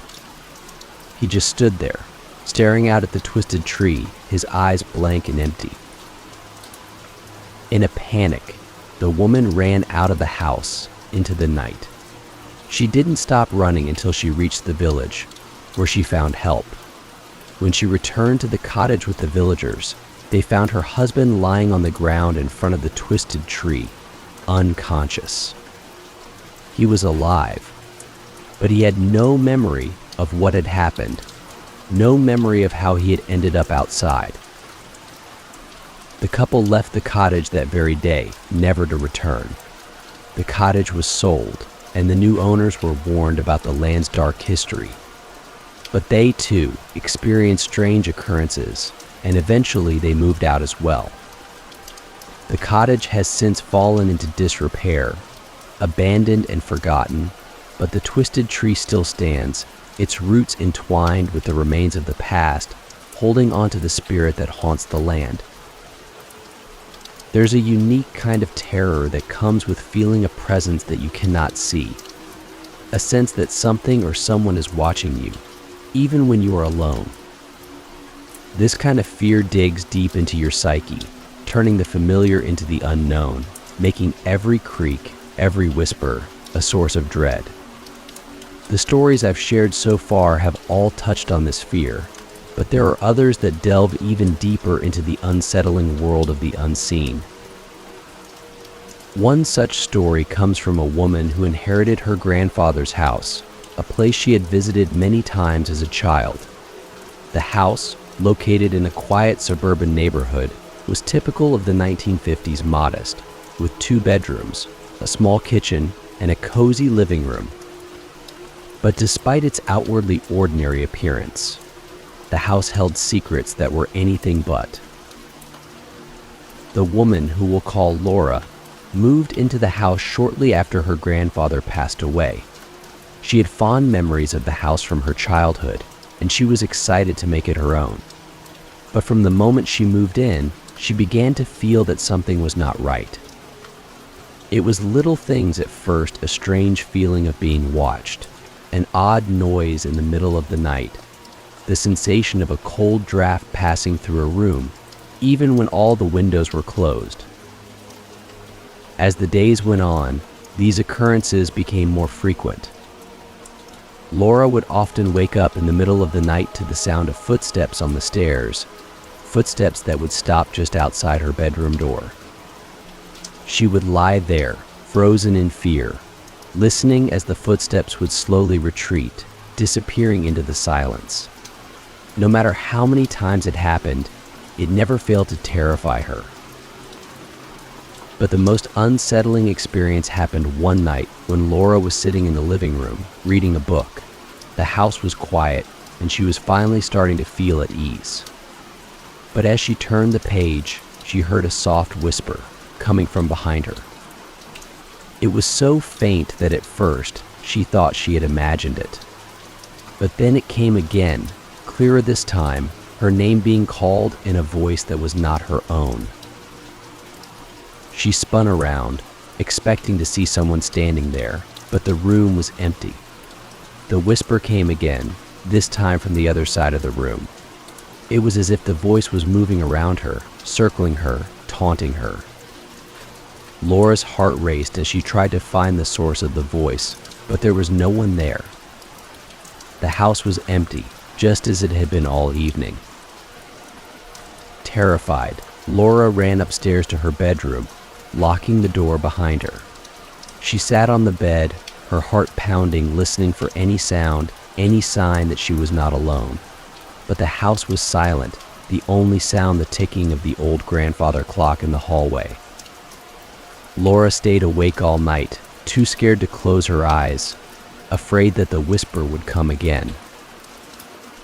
The next morning, she called a friend and told them what had happened. Her friend tried to reassure her, telling her that it was probably just her imagination, that she was still grieving her grandfather's death, and that it was natural to feel unsettled in a new home. But Laura knew that what she had heard was real, that there was something in the house that didn't belong. Over the next few weeks, the whispering became more frequent. It would happen at odd times when Laura was cooking in the kitchen, when she was getting ready for bed, even when she was in the shower. The voice would call her name, soft and insistent, always just out of reach, always just on the edge of her hearing. No matter how hard she tried to ignore it, the voice would not go away. Desperate for answers, Laura began to research the history of the house. She discovered that her grandfather had bought the house shortly after World War II, and that the previous owners had been a young couple who had lost their only child in a tragic accident.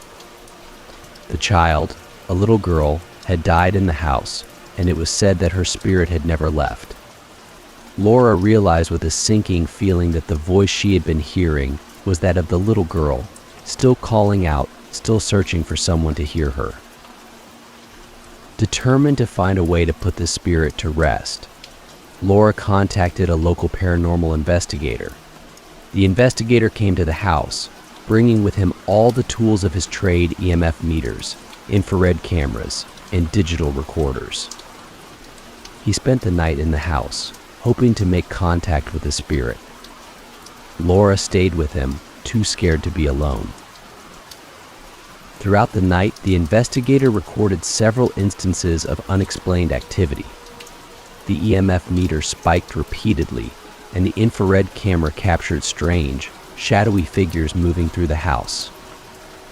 But it was the digital recorder that provided the most chilling evidence. When the investigator played back the recording, Laura heard the whisper again, clear and unmistakable: "Help me." The voice was that of a child full of sorrow and fear. Laura's heart broke as she listened, realizing that the little girl's spirit was trapped, unable to move on. The investigator suggested performing a cleansing ritual, hoping that it would help the spirit find peace.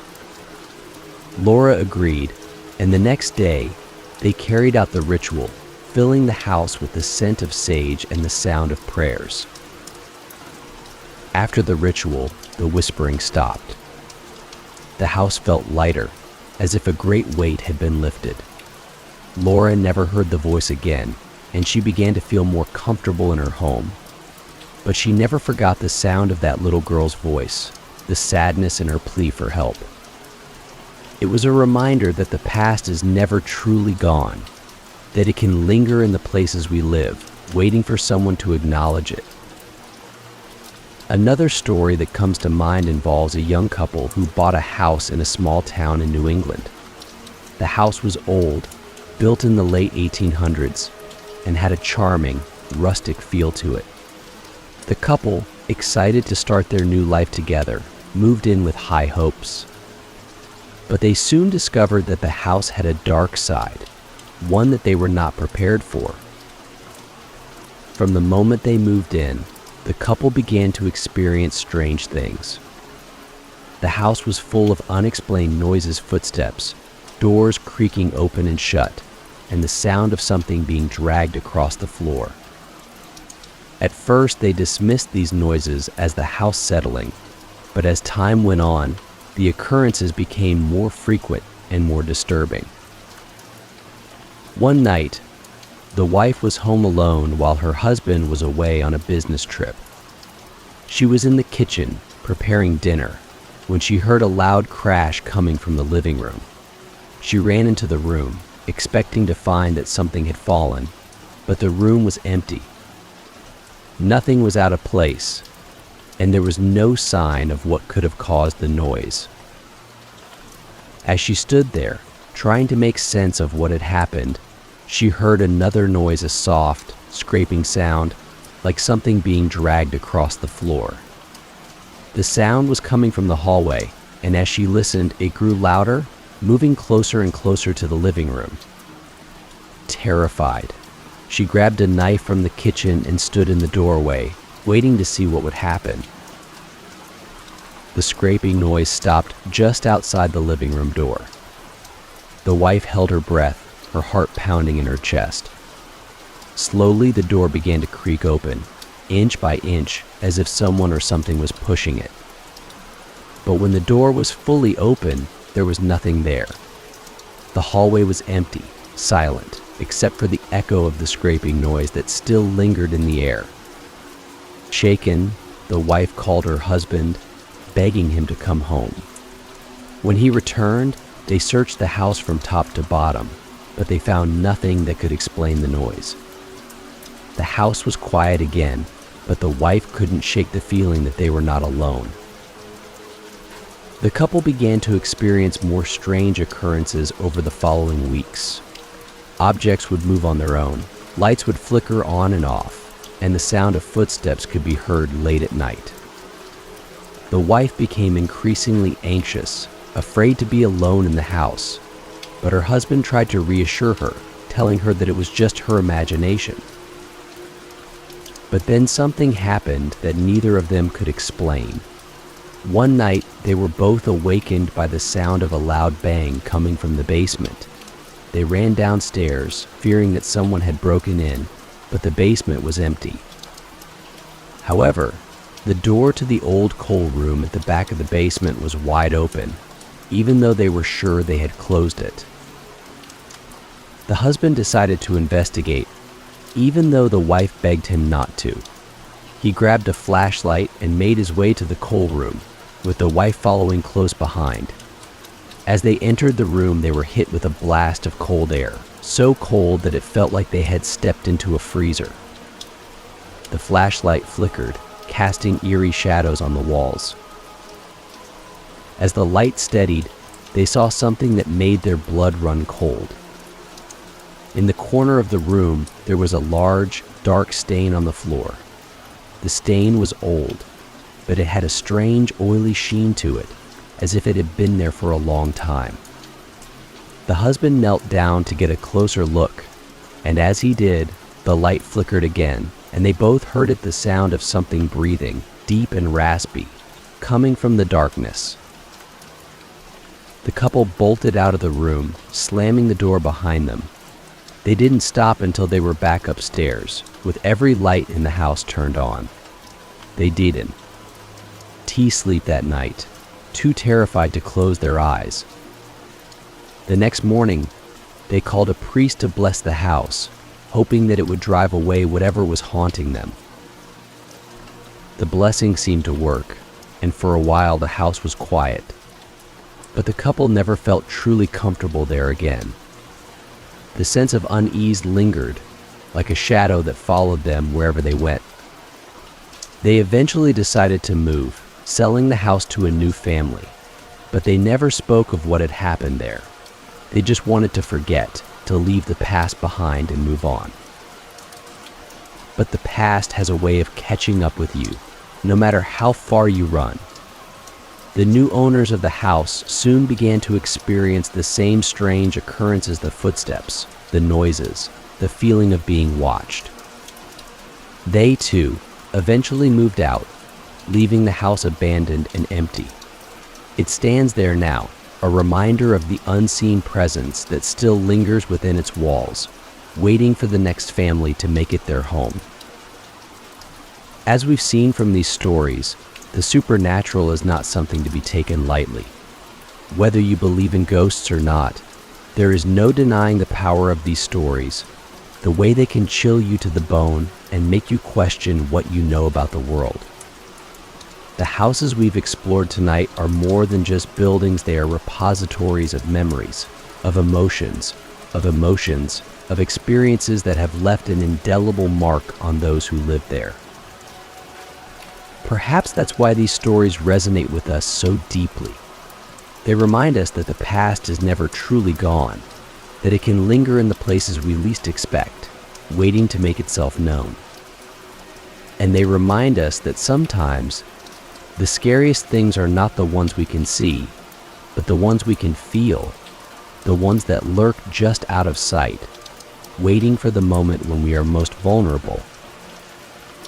So, the next time you find yourself alone in an old house, and you hear a creak in the floorboards or a whisper in the dark, remember these stories.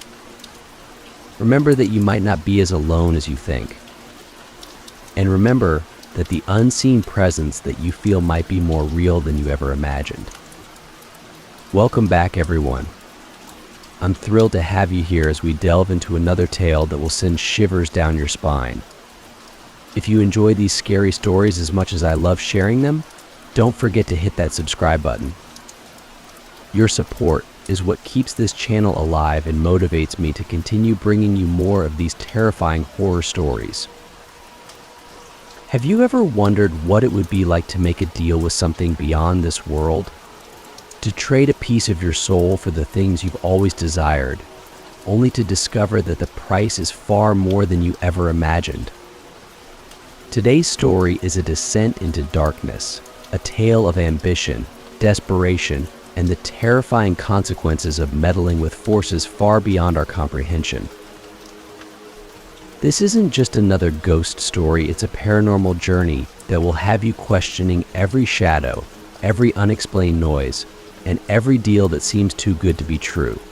So sit back, turn off the lights, and let's begin. Finn was an artist in every sense of the word. For years, he had poured his soul into his music, crafting melodies that resonated deeply with the few who were fortunate enough to hear them.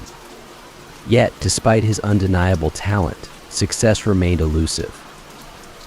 The music industry, with its glittering promise of fame and fortune, had chewed him up and spat him out, leaving him frustrated, disillusioned, and on the brink of abandoning his dreams. At 29, Fenn felt like he was running out of time. In an industry dominated by youthful prodigies, he was beginning to feel like a relic A has been who had never really been. He had a small but dedicated following on YouTube, a meager 300 fans who adored his work.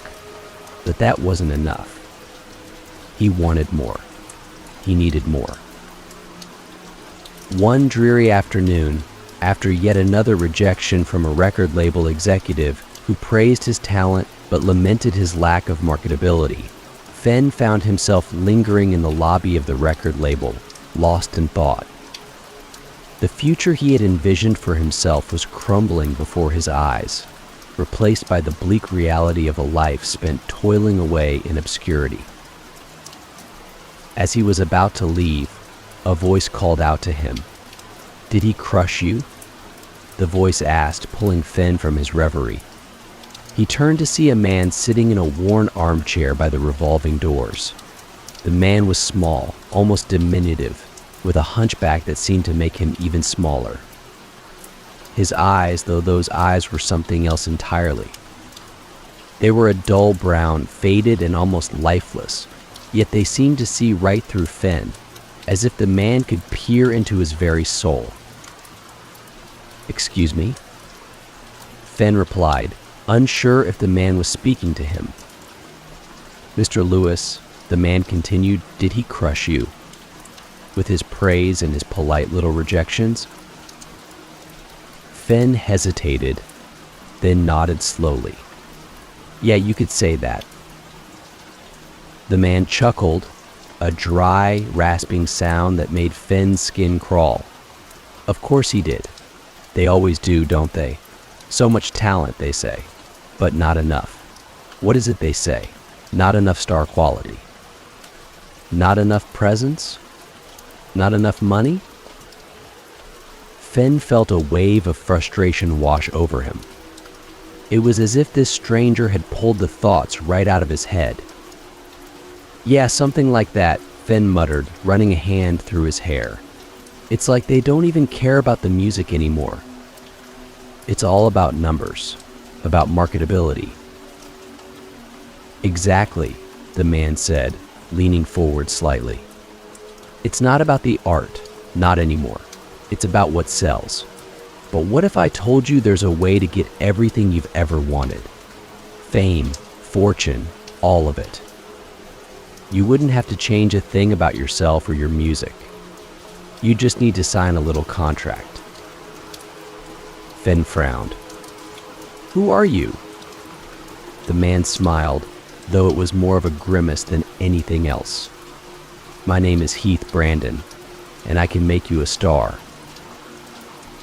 Fenn's first instinct was to walk away. This was crazy, right?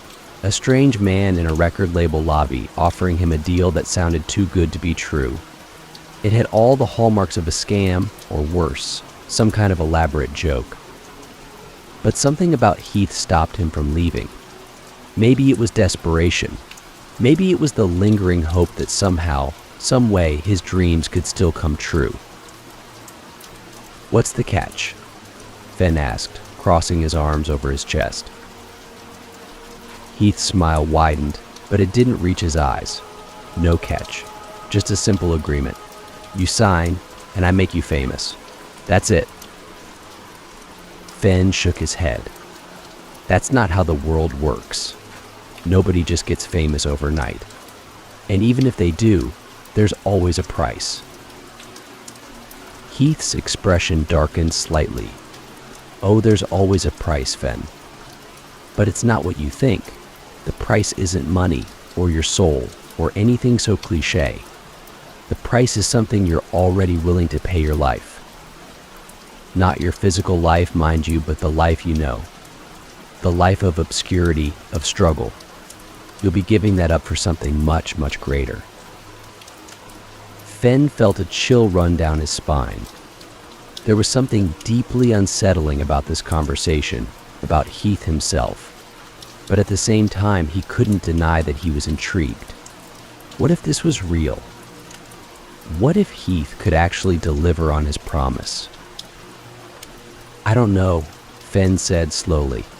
"This sounds..." Heath cut him off. "Too good to be true. Of course it does.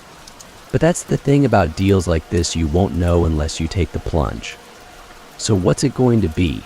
Are you going to keep slogging away, hoping for a break that might never come?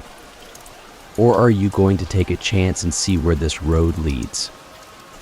Fenn looked down at the contract that Heath had produced from the depths of his jacket. It was a simple piece of paper, almost disappointingly so, with just a few lines of text and a space for his signature. It didn't look like the kind of document that could change his life, but then again, appearances could be deceiving. Heath held out a pen, and for a long moment, Fenn just stared at it. His mind was racing, his thoughts a chaotic jumble of hope, fear, and uncertainty. This was at the moment that could change everything. All he had to do was sign. After what felt like an eternity, Fenn reached out and took the pen. His hand trembled as he brought it to the paper, but he didn't stop. In the back of his mind, a small voice was screaming at him to put the pen down, to walk away, but he ignored it. He had come too far, sacrificed too much to back out now. With a quick, shaky motion, he scrawled his name on the contract. As soon as the ink dried, Heath snatched the paper away, tucking it back into his jacket with a satisfied nod. "Congratulations, Fenn," Heath said, his voice dripping with something that might have been sincerity. "You've just made the best decision of your life." Fenn wasn't so sure about that, but it was too late to turn back now. The deal was done. The change was almost immediate. Within hours of signing the contract, Fenn's social media accounts began to explode. His YouTube channel, which had languished in relative obscurity for years, suddenly found itself flooded with subscribers. By the end of the first day, he had gained over 10,000 new followers. By the end of the week, that number had jumped to nearly 100,000. His music, which had previously struggled to find an audience, was now being streamed by tens of thousands of people around the world.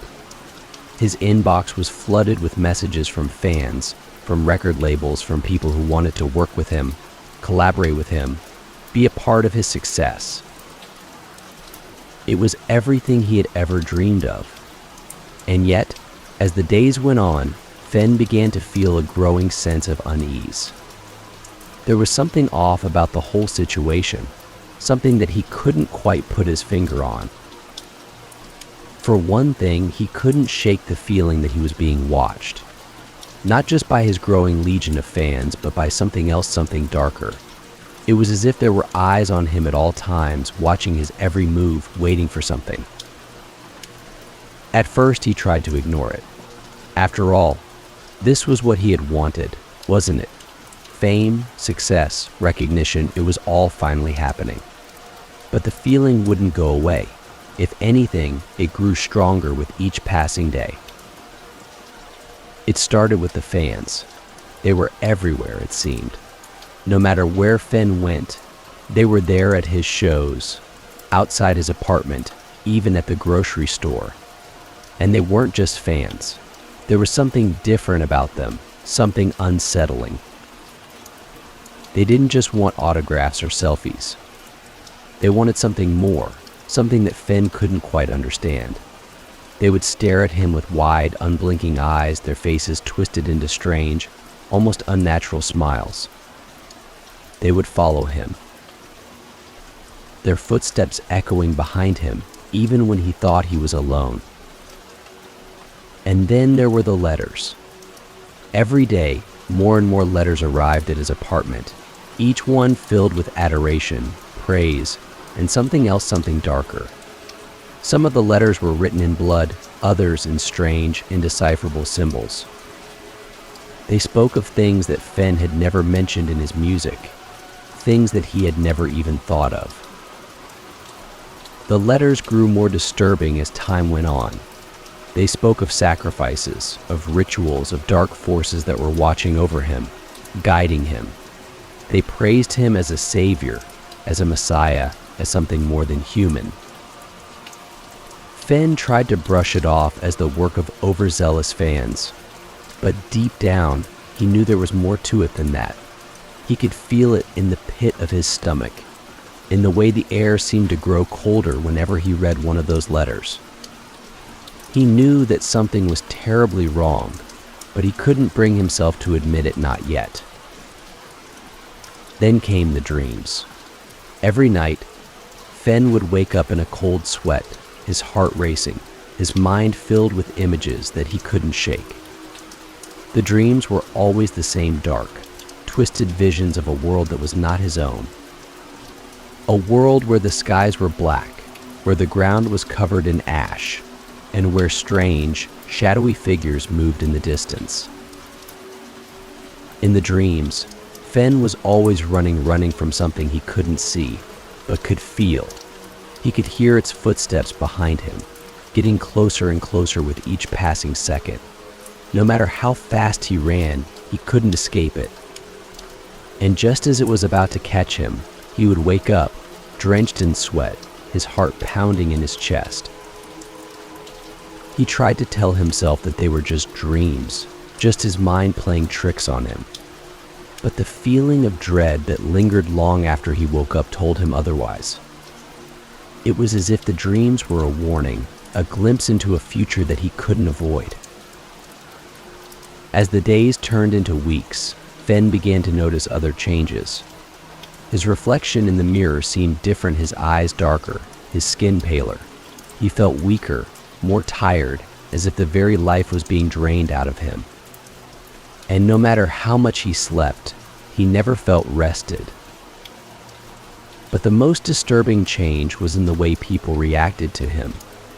It wasn't just the fans anymore, it was everyone.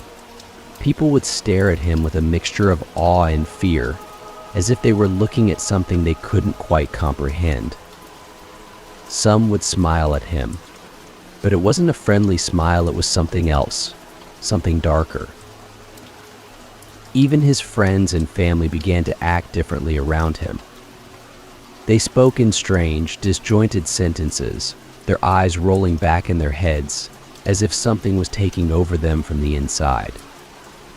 It was as if they were being consumed by something that had started with him. Desperate for answers, Fenn tried to contact Heath, but every attempt was met with silence. The phone numbers he had been given were disconnected.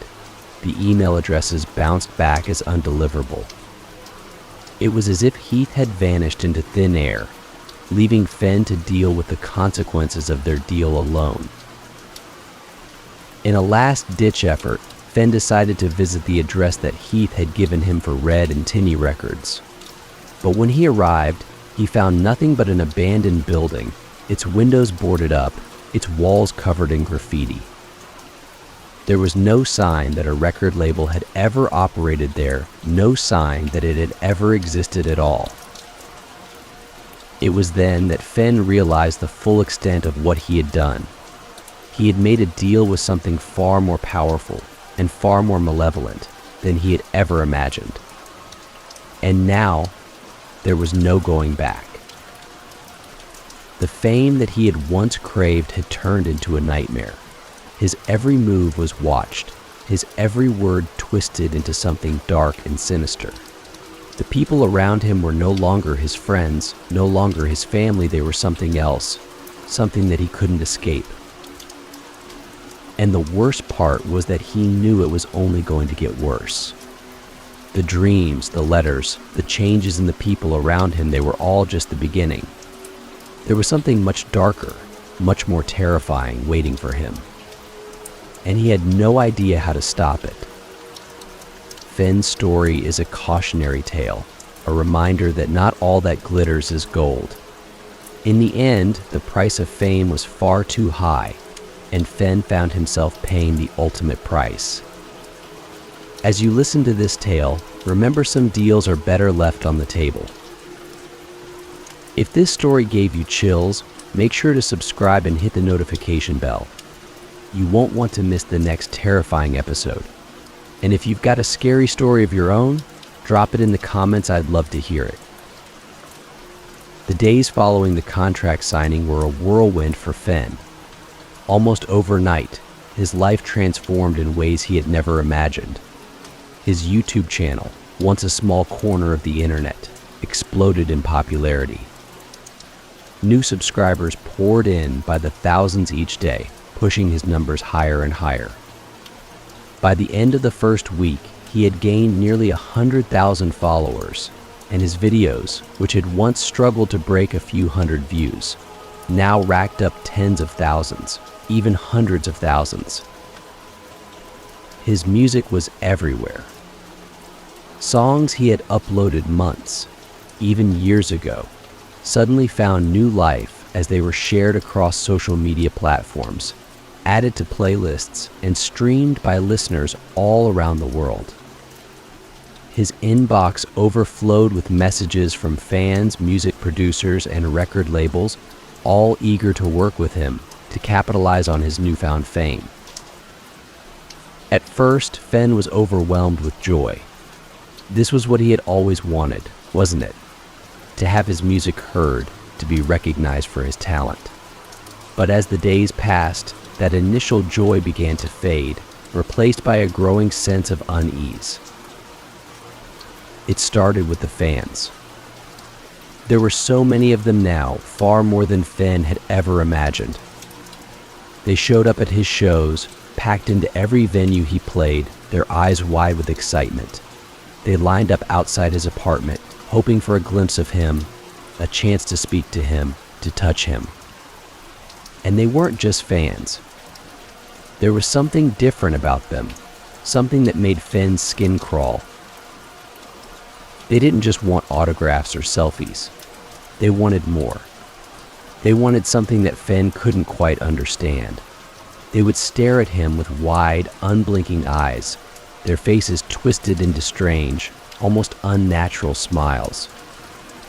They followed him, their footsteps echoing behind him, even when he thought he was alone. No matter where he went, they were there, watching, waiting. And then there were the letters. Every day, more and more letters arrived at his apartment, each one more disturbing than the last. At first, they were just fan letters, full of adoration and praise. But soon, they began to take a darker turn. Some of the letters were written in blood, others in strange, indecipherable symbols. They spoke of things that Fenn had never mentioned in his music, things that he had never even thought of. They spoke of sacrifices, of rituals, of dark forces that were watching over him, guiding him. They praised him as a savior, as a messiah, as something more than human. Fenn tried to brush it off as the work of overzealous fans, but deep down he knew there was more to it than that.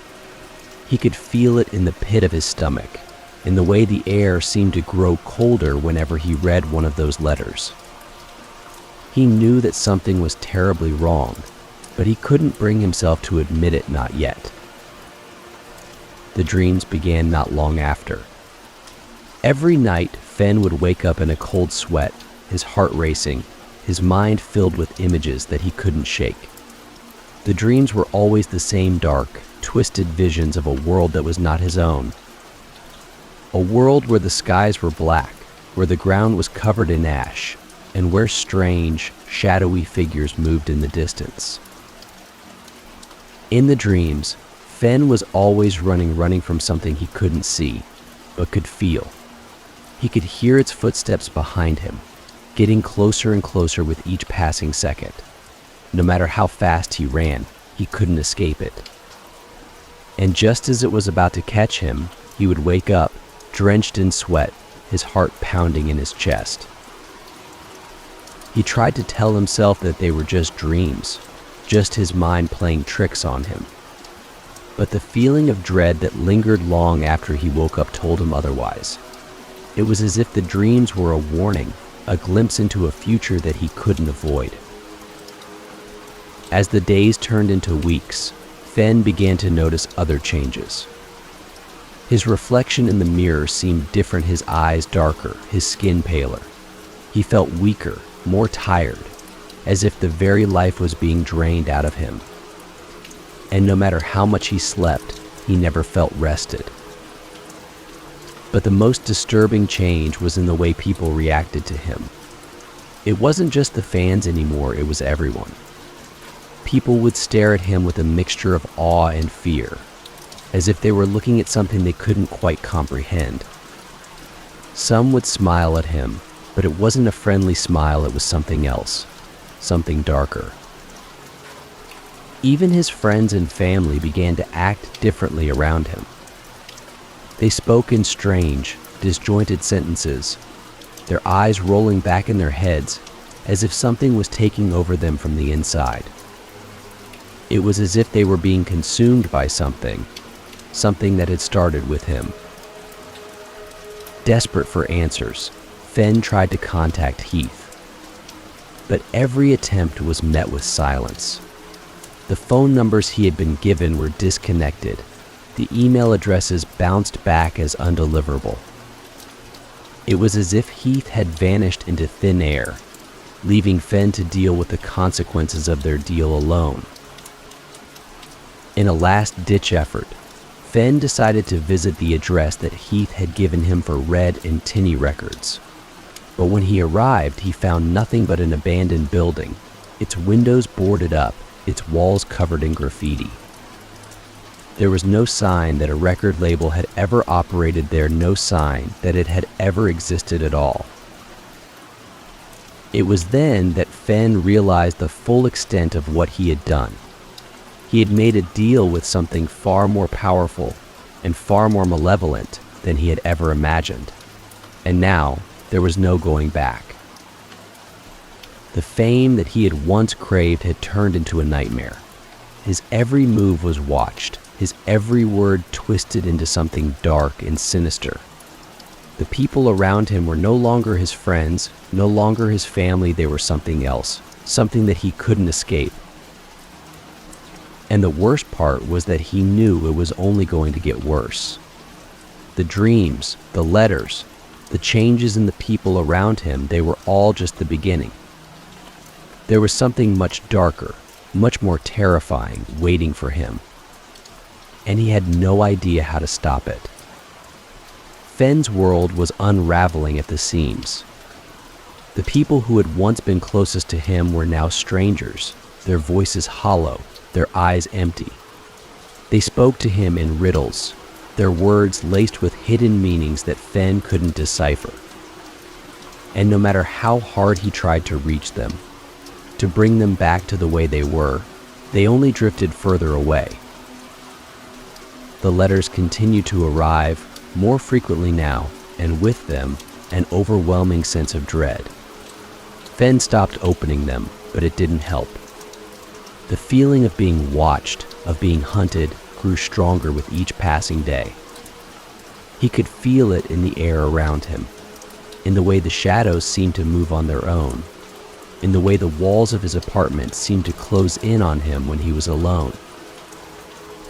He began to hear voices, whispers that echoed through the halls of his mind, urging him to do things, to say things that he didn't understand. At first, he tried to ignore them, but they grew louder, more insistent, until they were impossible to drown out. They spoke to him in the dark, in the quiet moments before sleep, in the silence of the early morning hours. Then, they would say, their voices soft and menacing, "You can't escape us. You belong to us now." He would close his eyes, trying to shut them out, but the voices only grew louder, their words echoing in his mind, filling his thoughts until there was nothing else. They whispered of things he didn't want to hear, of sacrifices that needed to be made, of dark forces that were closing in on him, waiting to take him away. Fenn's dreams became more vivid, more terrifying. The shadowy figures that had once lingered in the distance were now closer, their forms more distinct. He could see their faces now, twisted and grotesque, their eyes black and empty, their mouths wide with hunger. They reached out for him, their hands clawing at the air, their voices a cacophony of whispers and screams. He would wake up screaming, his heart racing, his body drenched in sweat. But the terror didn't end when he opened his eyes. The figures from his dreams seemed to follow him into the waking world, their presence a constant, oppressive weight on his chest. Fenn stopped sleeping. He couldn't bear the thought of closing his eyes, of being dragged back into that nightmare world where the shadows were waiting for him. but the lack of sleep only made things worse. The lines between reality and dreams began to blur, until Fen couldn't tell where one ended and the other began. He started to see things that shouldn't be there. Faces in the mirrors, watching him with those same empty, black eyes. Figures in the corners of his apartment, their forms shrouded in darkness, their whispers filling the silence. Fen knew he was losing his mind, but there was nothing he could do to stop it. The darkness was closing in, and he was powerless to fight it. The more he tried to hold on to his sanity, the more it slipped through his fingers, until all that was left was fear and despair. He stopped going out, stopped answering the door, stopped reading the letters. He isolated himself from the world, hiding in his apartment, hoping that if he stayed quiet, still, the darkness would pass him by. But it didn't. It found him, no matter where he hid, no matter how quiet he was. The shadows crept closer, the whispers grew louder, until they were all he could hear, all he could see. He was trapped, caught in a web of his own making, with no way out. Fen's thoughts turned darker, his mind consumed by the fear that had taken root in his heart. He began to wonder if there was a way to end it, to escape the nightmare that his life had become. But every time he thought about it, every time he considered ending it all, the voices would come, their whispers more insistent than ever. "No, Fen," they would say, their words wrapping around him like a vice. "You can't escape us. You belong to us now. There is no way out." And so he stayed, trapped in his apartment, trapped in his mind, with no escape in sight. The days bled into one another, each one darker and more terrifying than the last, until Fen could no longer tell where one ended and the next began. The fame he had once craved was now his curse, the thing that had brought him to this place of darkness and despair. He had made a deal, and now he was paying the price, a price far higher than he had ever imagined. Heath's words echoed in his mind, taunting him with their cruel truth. "There's always a price, Fen, but it's not what you think. The price is something you're already willing to pay your life." Fen had thought he understood what Heath meant, but he had been wrong. He had been so wrong. The life he had traded away was not just his old life of obscurity and struggle. It was his sanity, his peace of mind, his very soul. And now it was gone, taken by the darkness that had claimed him. There was no going back, no undoing what had been done. Fen was lost, his mind shattered, his soul consumed by the shadows that had followed him from that first, fateful meeting in the record label lobby. The fame that he had once craved was now his prison, a prison with no escape, no hope, and no end. The days melted into weeks, and Fen's life became an endless loop of fear and paranoia. He rarely left his apartment now, except for the few necessary trips to buy food or other essentials.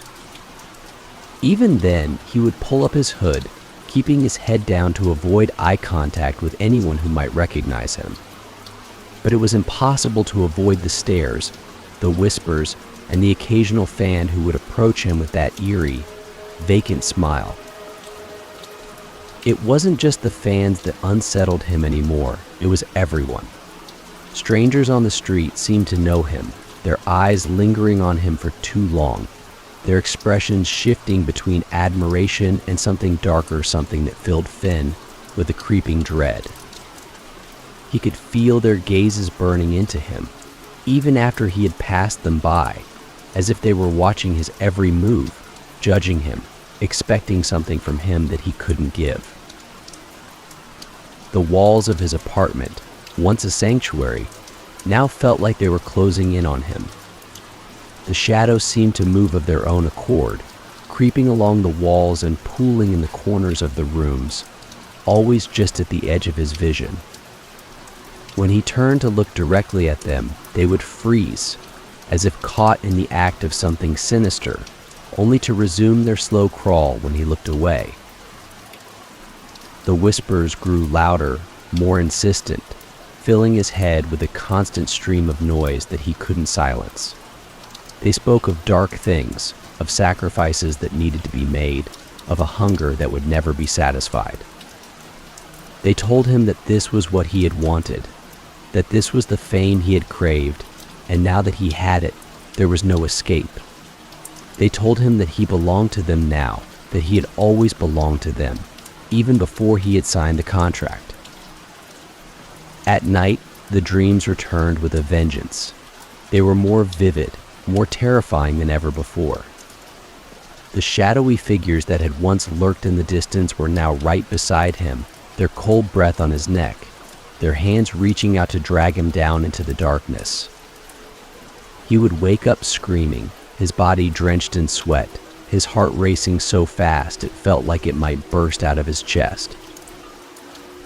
But the worst part was that he could no longer tell if the dreams were confined to the night.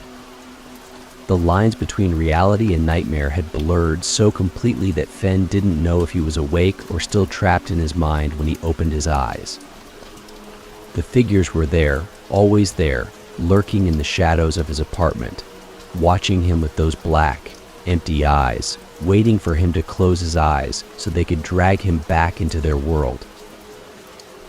The paranoia that gripped Fenn was suffocating. He began to believe that everyone around him was in on it, that they were all part of some vast conspiracy to drive him mad, to push him over the edge. He stopped answering his phone, stopped checking his email, stopped all contact with the outside world.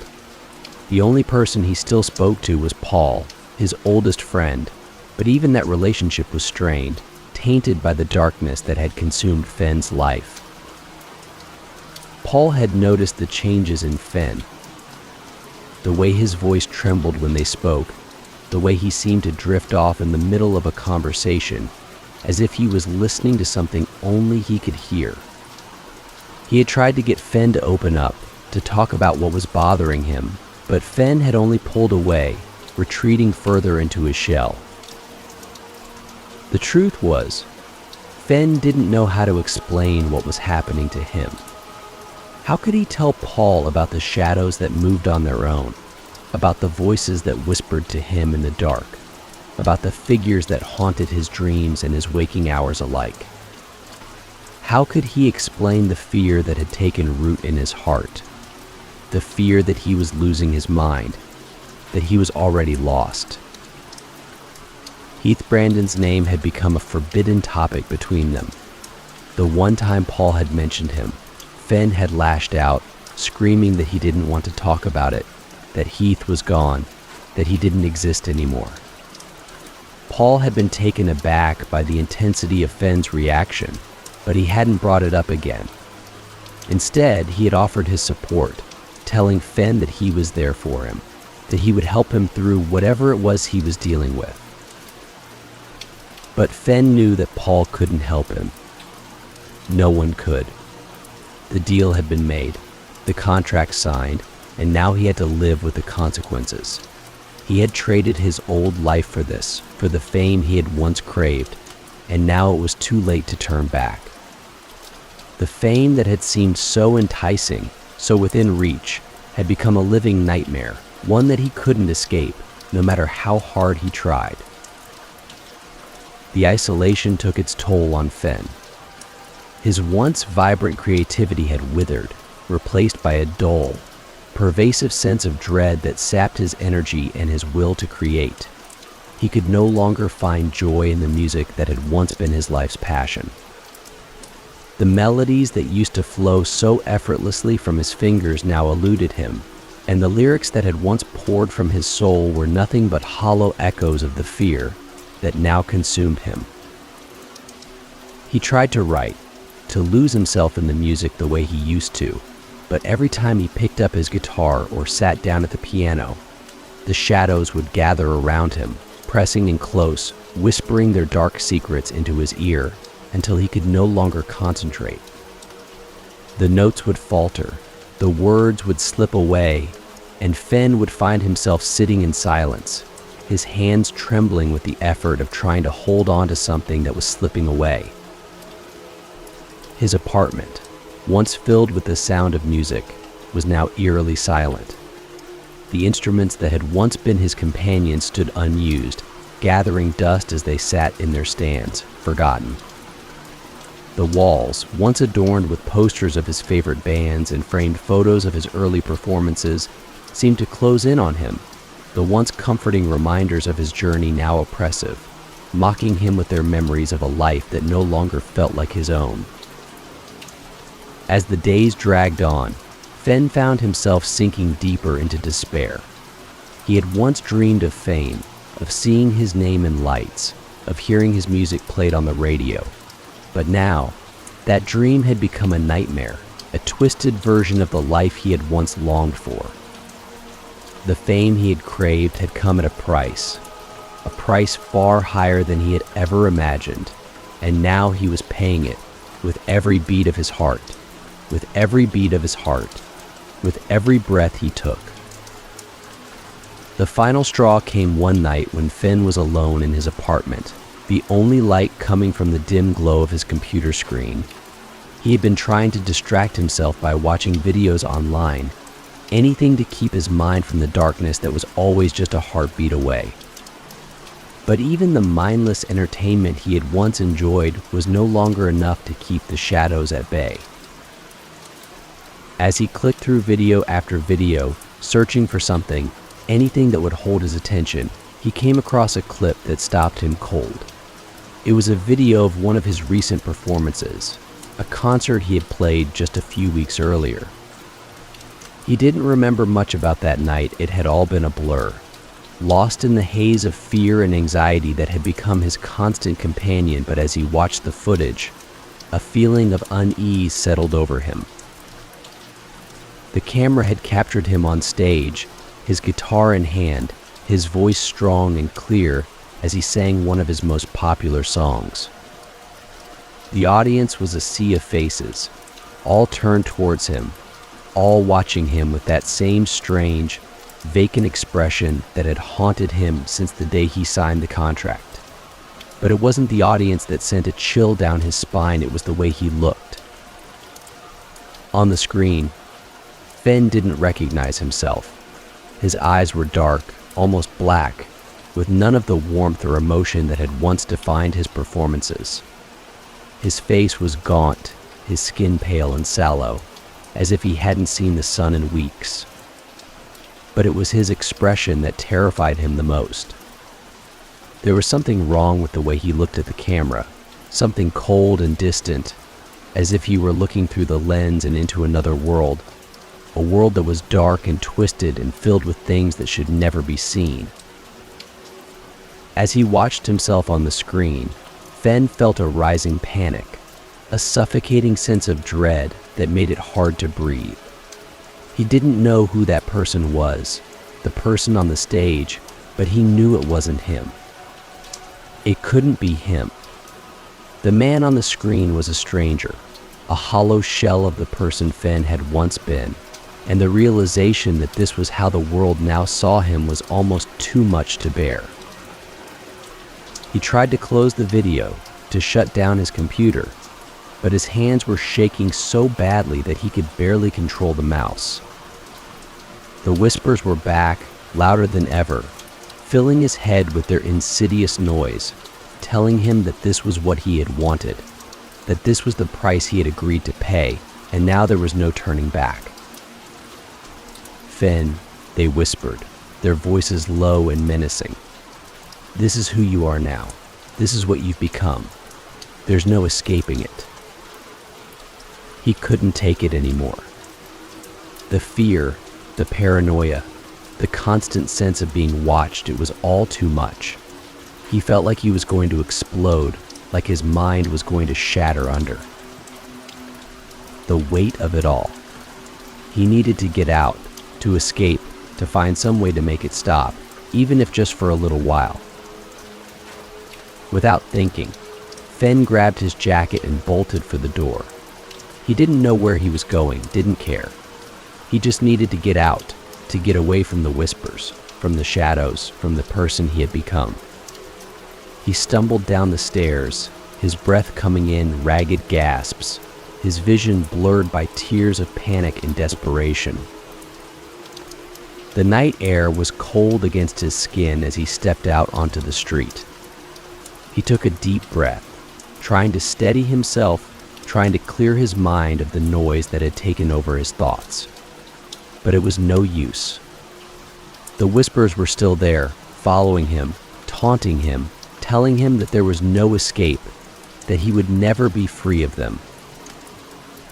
He started walking, his steps unsteady at first, then faster and faster as the panic took hold. He didn't know where he was going, didn't care.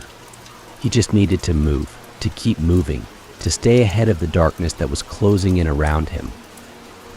The streets were empty, the city eerily quiet, as if the world itself had fallen silent in the face of the terror that had consumed Fen's life. As he walked, the shadows seemed to follow him, creeping along the edges of his vision, always just out of sight. The whispers grew louder, more insistent, filling his head with their dark, twisted words. He could feel them closing in on him, pressing in from all sides, suffocating him with their presence. He needed to get away, needed to find somewhere safe, somewhere the shadows couldn't reach him. But no matter how fast he walked, no matter how far he went, the darkness was always there, always just behind him, waiting for him to stop, to give in. Fen's breath came in ragged gasps as he stumbled down the deserted streets, his heart pounding in his chest, his mind racing with fear and confusion. He didn't know how long he had been walking, didn't know where he was, but he knew that he couldn't stop. If he stopped, the darkness would take him, and he would be lost forever. In the distance, he saw a flickering light, a small, dim glow that seemed to beckon him forward. He didn't know what it was, didn't care. All that mattered was that it was a light, and where there was light, there was hope. He started running towards it, his legs heavy with exhaustion, his lungs burning with the effort. The light grew brighter as he approached, and he realized that it was coming from a small, run-down bar at the end of the street. The neon sign above the door flickered weakly, casting a pale, sickly light on the cracked pavement below. Fen didn't hesitate. He pushed open the door and stumbled inside, desperate for the warmth and light that the bar promised. The inside of the bar was dimly lit, the air thick with the smell of stale beer and cigarette smoke. A few patrons sat hunched over their drinks at the bar, their faces obscured by the shadows that clung to the corners of the room. The bartender, a middle-aged man with a weary expression, looked up as Fen entered, his eyes narrowing slightly in suspicion. Fen ignored the curious glances from the other patrons as he made his way to the bar. He didn't care what they thought, didn't care about anything except the need to drown out the whispers, to escape the darkness that had followed him here. He ordered a drink, something strong, something that would numb the fear that was eating away at him. The bartender handed him a glass of whiskey, and Fen downed it in one gulp, relishing the burn as it slid down his throat. He ordered another, then another, each one a futile attempt to silence the voices that wouldn't leave him alone. As the alcohol began to take effect, the edges of Fen's vision blurred, and the whispers grew fainter, more distant. For the first time in weeks, he felt a semblance of peace, a brief respite from the terror that had consumed his life. He leaned against the bar, his mind drifting in a haze of alcohol and exhaustion, and allowed himself to believe, if only for a moment, that everything would be okay. But the peace didn't last. The whispers returned, louder this time, more insistent. They told him that he couldn't escape, that no matter how much he drank, no matter how far he ran, they would always find him. They told him that this was his fate, that he had made his choice, and now he had to live with it. "Fen," they whispered, their voices soft and menacing. "You can't escape us. You belong to us now." Fen's hand tightened around his glass, his knuckles white with the effort. He wanted to scream, to shout, to tell the voices to leave him alone, but he knew it was pointless. They were a part of him now, a part of the darkness that had claimed his soul, and there was no escaping them. The bartender glanced at Fen, concern flickering in his eyes. "You all right, man?" he asked, his voice cautious, as if he wasn't sure whether to approach or keep his distance. Fen forced a nod, his vision swimming as he tried to focus on the bartender's face. "Yeah," he muttered, his voice thick with alcohol. Just a rough night." The bartender nodded, but his expression remained wary. He could see the darkness in Fen's eyes, the fear that clung to him like a second skin. He had seen it before, in others who had come through his bar, seeking refuge from demons that no one else could see. He knew there was nothing he could do for them, nothing he could say that would help. So he just poured Fen another drink and let him be. Fen downed the whiskey in one gulp, the burn doing little to chase away the cold that had settled in his bones.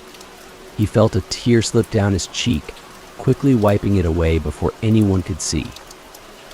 He wasn't sure how much longer he could take this, how much more he could endure before he completely lost his mind. The whispers were relentless, drilling into his skull, filling his head with their dark, twisted words.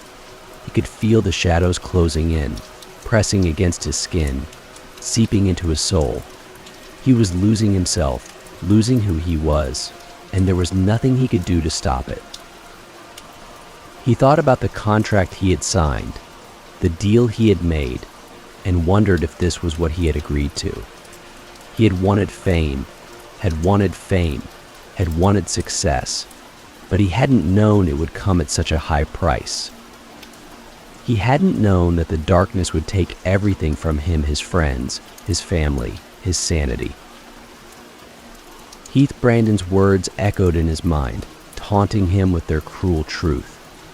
"There's always a price, Fen. But it's not what you think. The price is something you're already willing to pay your life." Fen had thought he understood what Heath meant, but he had been wrong. He had been so wrong. The life he had traded away was not just his old life of obscurity and struggle. It was his sanity, his peace of mind, his very soul. And now it was gone, taken by the darkness that had claimed him. The fame that he had once craved was now his curse, the thing that had brought him to this place of darkness and despair. He had made a deal, and now he was paying the price, a price far higher than he had ever imagined. The bartender placed another drink in front of Fen, but he didn't reach for it. His hands were trembling too much, his vision too blurred to even think about drinking. He felt like he was going to be sick, his stomach churning with a toxic mix of alcohol and fear. He pushed away from the bar, staggering to his feet, his legs weak and unsteady beneath him. The room spun around him, the shadows dancing at the edges of his vision, mocking him with their presence. He needed to get out, needed to escape before the darkness swallowed him whole. Without a word, he stumbled towards the door, his movements clumsy and disjointed. The bartender watched him go, a look of pity in his eyes. He had seen it before, the slow unraveling of a man who had lost himself to the darkness. There was nothing he could do to stop it, nothing he could say that would make a difference. Fen pushed open the door and stepped out into the cold night air. The darkness greeted him like an old friend, wrapping itself around him, pulling him deeper into its embrace. He started walking, his steps aimless, his mind a fog of fear and despair. The shadows followed him, their whispers filling his ears, their presence pressing against his skin. He could feel them, could feel their cold hands reaching out to him, pulling him closer, dragging him down into the darkness that awaited him. He didn't know where he was going, didn't care. All he knew was that he couldn't stop, couldn't let the darkness take him. But no matter how far he went, no matter how fast he walked, he knew it was only a matter of time. The deal had been made, the contract signed. The fame he had once craved had become his prison, and there was no escape. Fenn wandered through the empty streets, his footsteps echoing in the silence of the night. The city was eerily quiet, as if it had been abandoned, left to the shadows that now seemed to rule it. The darkness was everywhere, creeping out from the alleys, seeping from the cracks in the pavement, swirling around him like a living entity. It whispered to him, its voice a soft, seductive hiss that promised release from the torment that had consumed his life. The longer he walked, the more the city around him seemed to change. The buildings, once familiar, now loomed over him like twisted, decaying monoliths. Their windows were dark and empty, like the hollow eyes of a corpse, watching him with silent malice. The streets twisted and turned in ways that made no sense, leading him in circles, trapping him in a labyrinth of his own making. Fenn knew he was losing his mind. The whispers had become a constant presence, drilling into his skull, filling his thoughts with their dark, insidious words. They told him things he didn't want to hear, things he couldn't escape. They told him that this was his fate, that he had brought this upon himself, that there was no way out. Fenn, they whispered, their voices soft and menacing. This is who you are now. This is what you've become. There's no escaping it. He stumbled forward, his breath coming in ragged gasps, his heart pounding in his chest. His vision was blurred, his thoughts disjointed, as if the world around him was slipping away, unraveling into darkness. He could feel the shadows closing in, their cold fingers brushing against his skin, pulling him deeper into the abyss. As he turned a corner, he saw something that made him stop dead in his tracks. There, at the end of the street, was a figure, a tall, dark silhouette standing perfectly still, watching him. The figure was shrouded in shadow, its features obscured, but Fenn could feel its gaze, cold and unyielding, boring into him. For a moment, Fenn was paralyzed with fear. He wanted to turn and run, to flee from the figure that had appeared out of nowhere, but his body wouldn't obey. It was as if the darkness itself had taken hold of him, rooting him to the spot, forcing him to face the figure that now blocked his path. The figure began to move, slowly at first, then with increasing speed, striding towards Fenn with a purposeful, almost predatory grace. As it drew closer, Fenn could make out more details, the sharp angles of its face, the gleam of its eyes, the way the shadows seemed to cling to it, swirling around it like a cloak. Fenn's breath caught in his throat as the figure stopped just a few feet away from him. It stood there, towering over him, its presence overwhelming, suffocating. Fenn couldn't move, couldn't speak, could only stare up at the figure with wide, terrified eyes. The figure reached out a hand, its fingers long and slender, almost inhuman in their proportions. Fenn flinched, but he was too frozen with fear to do anything else. The hand hovered just inches from his face, and Fenn could feel the cold emanating from it, a chill that seeped into his bones, freezing him from the inside out. Then the figure spoke, its voice low and resonant, filled with a power that made Fenn's heart skip a beat. "Fenn," it said, and Fenn's blood ran cold. The voice was familiar, painfully so. It was the voice that had haunted his dreams, that had whispered to him in the dark, that had filled his head with its dark, twisted words. It was Heath Brandon. "No," Fenn whispered, shaking his head in disbelief. "No, it can't be. You're not real. This isn't real." Heath's lips curled into a cold, humorless smile. "Oh, but it is real, Fenn. This is as real as it gets. You made a deal, and now it's time to pay the price." Fenn's knees buckled, and he collapsed to the ground, his hands clutching at his head, as if he could physically tear the whispers out of his skull. "Please," he begged, his voice trembling with fear. "Please, make it stop. I can't take it anymore." Heath crouched down in front of Fenn, his dark eyes glittering with a malevolent light. "You wanted fame, Fenn. You wanted it so badly that you were willing to give up everything for it. Well, now you have it. But fame always comes at a price." "I didn't know," Fenn sobbed, tears streaming down his face. "I didn't know it would be like this. I didn't know." Heath's smile widened, but there was no warmth in it, no mercy. "Ignorance is no excuse, Fenn. You made your choice, and now you have to live with it." Fenn looked up at Heath, his eyes filled with desperation. "Please," he whispered. "Please just let me go. I'll do anything. Just make it stop." Heath tilted his head to the side, as if considering Fenn's plea. For a moment there was silence, broken only by the sound of Fenn's ragged breathing. Then Heath spoke, his voice as cold and unyielding as the darkness that surrounded them. "There is no escape, Fenn. You belong to the darkness now. You belong to me."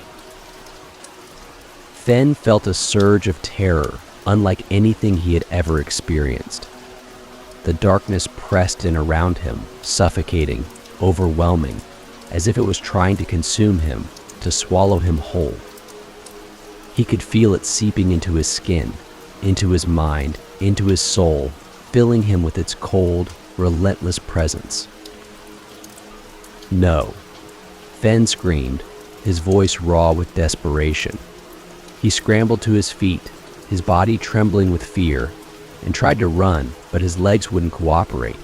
He stumbled, fell, and crawled along the ground, his hands scrabbling for purchase on the cold, unforgiving pavement.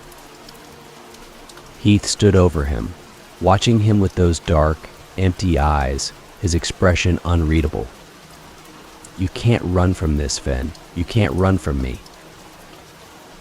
Fenn tried to push himself up, but his strength was gone. His body felt heavy, weighed down by the darkness that had wrapped itself around him, squeezing the life out of him. He could barely breathe, his chest tight with panic, his vision blurring as he struggled to stay conscious. "Please," he gasped, his voice barely more than a whisper. "Please, don't do this." Heath crouched down beside him, his face close to Fenn's, his eyes boring into his soul. "You did this to yourself, Fenn. You made the deal. You signed the contract. Now, you have to live with the consequences." Fenn's vision darkened, the edges of the world closing in as the shadows swallowed him whole. He could feel his mind slipping away, dissolving into the darkness that had claimed him. The whispers were all he could hear now, filling his head with their dark, twisted words, telling him that there was no escape, that he would never be free. And then, as the last remnants of light faded from his vision, he heard Heath's voice, soft and final. "Welcome to your new life, Fenn. This is what you wanted. This is what you chose. And now, you're mine." Fenn's world went black. When Fenn awoke, he was no longer in the city. He was lying on the cold, hard ground, surrounded by darkness so thick it was almost tangible. There were no lights, no sounds, nothing to indicate where he was or how he had gotten there. The only thing he could feel was the cold, seeping into his bones, numbing his mind. He pushed himself up onto his elbows, his body trembling with the effort. The darkness pressed in around him, suffocating, overwhelming, and for a moment, he thought he might be dead. But then he heard the whispers, faint at first, but growing louder, filling his head with their insidious noise. He wasn't dead. He was in hell. Ben tried to stand, but his legs wouldn't cooperate. They felt heavy, as if they were made of lead, and every time he tried to move, the darkness seemed to tighten its grip on him, pulling him back down. He could feel it pressing against his skin, squeezing his chest, making it hard to breathe. "Finn," the whispers hissed, their voices soft and menacing. "You can't escape us. You belong to us now." He tried to fight it, tried to push the whispers out of his head, but it was no use. They were everywhere, surrounding him, filling his mind with their dark, twisted words. They told him that he was theirs now, that he had always been theirs, that he would never be free. Fenn closed his eyes, trying to block it all out, but the darkness was inside him now, inside his mind, his soul. He could feel it eating away at him, dissolving him from the inside out, until there was nothing left but fear and despair. This was the price of fame. This was the deal he had made, the contract he had signed, and now he was paying it with every breath he took, with every beat of his heart. He had wanted fame, had wanted success, but he hadn't known it would come at such a high price. He hadn't known that the darkness would take everything from him, his friends, his family, his sanity, and now it had taken him too. The whispers grew louder, more insistent, drilling into his skull, filling his head with their dark, twisted words. They told him that this was his fate, that he had brought this upon himself, that there was no way out. "Fenn," they whispered, their voices soft and menacing. "This is who you are now. This is what you've become. There's no escaping it." And Fenn knew that they were right. There was no escape, no hope, no way out. He had made his choice, and now he had to live with the consequences. The darkness swallowed him whole, and Fenn was lost. The story of Fenn serves as a chilling reminder that not all that glitters is gold. The allure of fame, success, and recognition can be powerful, but they can also come with a cost far greater than anyone could ever imagine. Fenn's desire for fame led him down a dark path, one from which there was no return. In the end, the price he paid was his very soul. As you think about Fenn's story, ask yourself, what would you be willing to give up for your deepest desires? And would the price be worth it? If this story gave you chills, make sure to subscribe and hit the notification bell so you won't miss the next terrifying episode. And if you've got a scary story of your own, drop it in the comments. I'd love to hear it.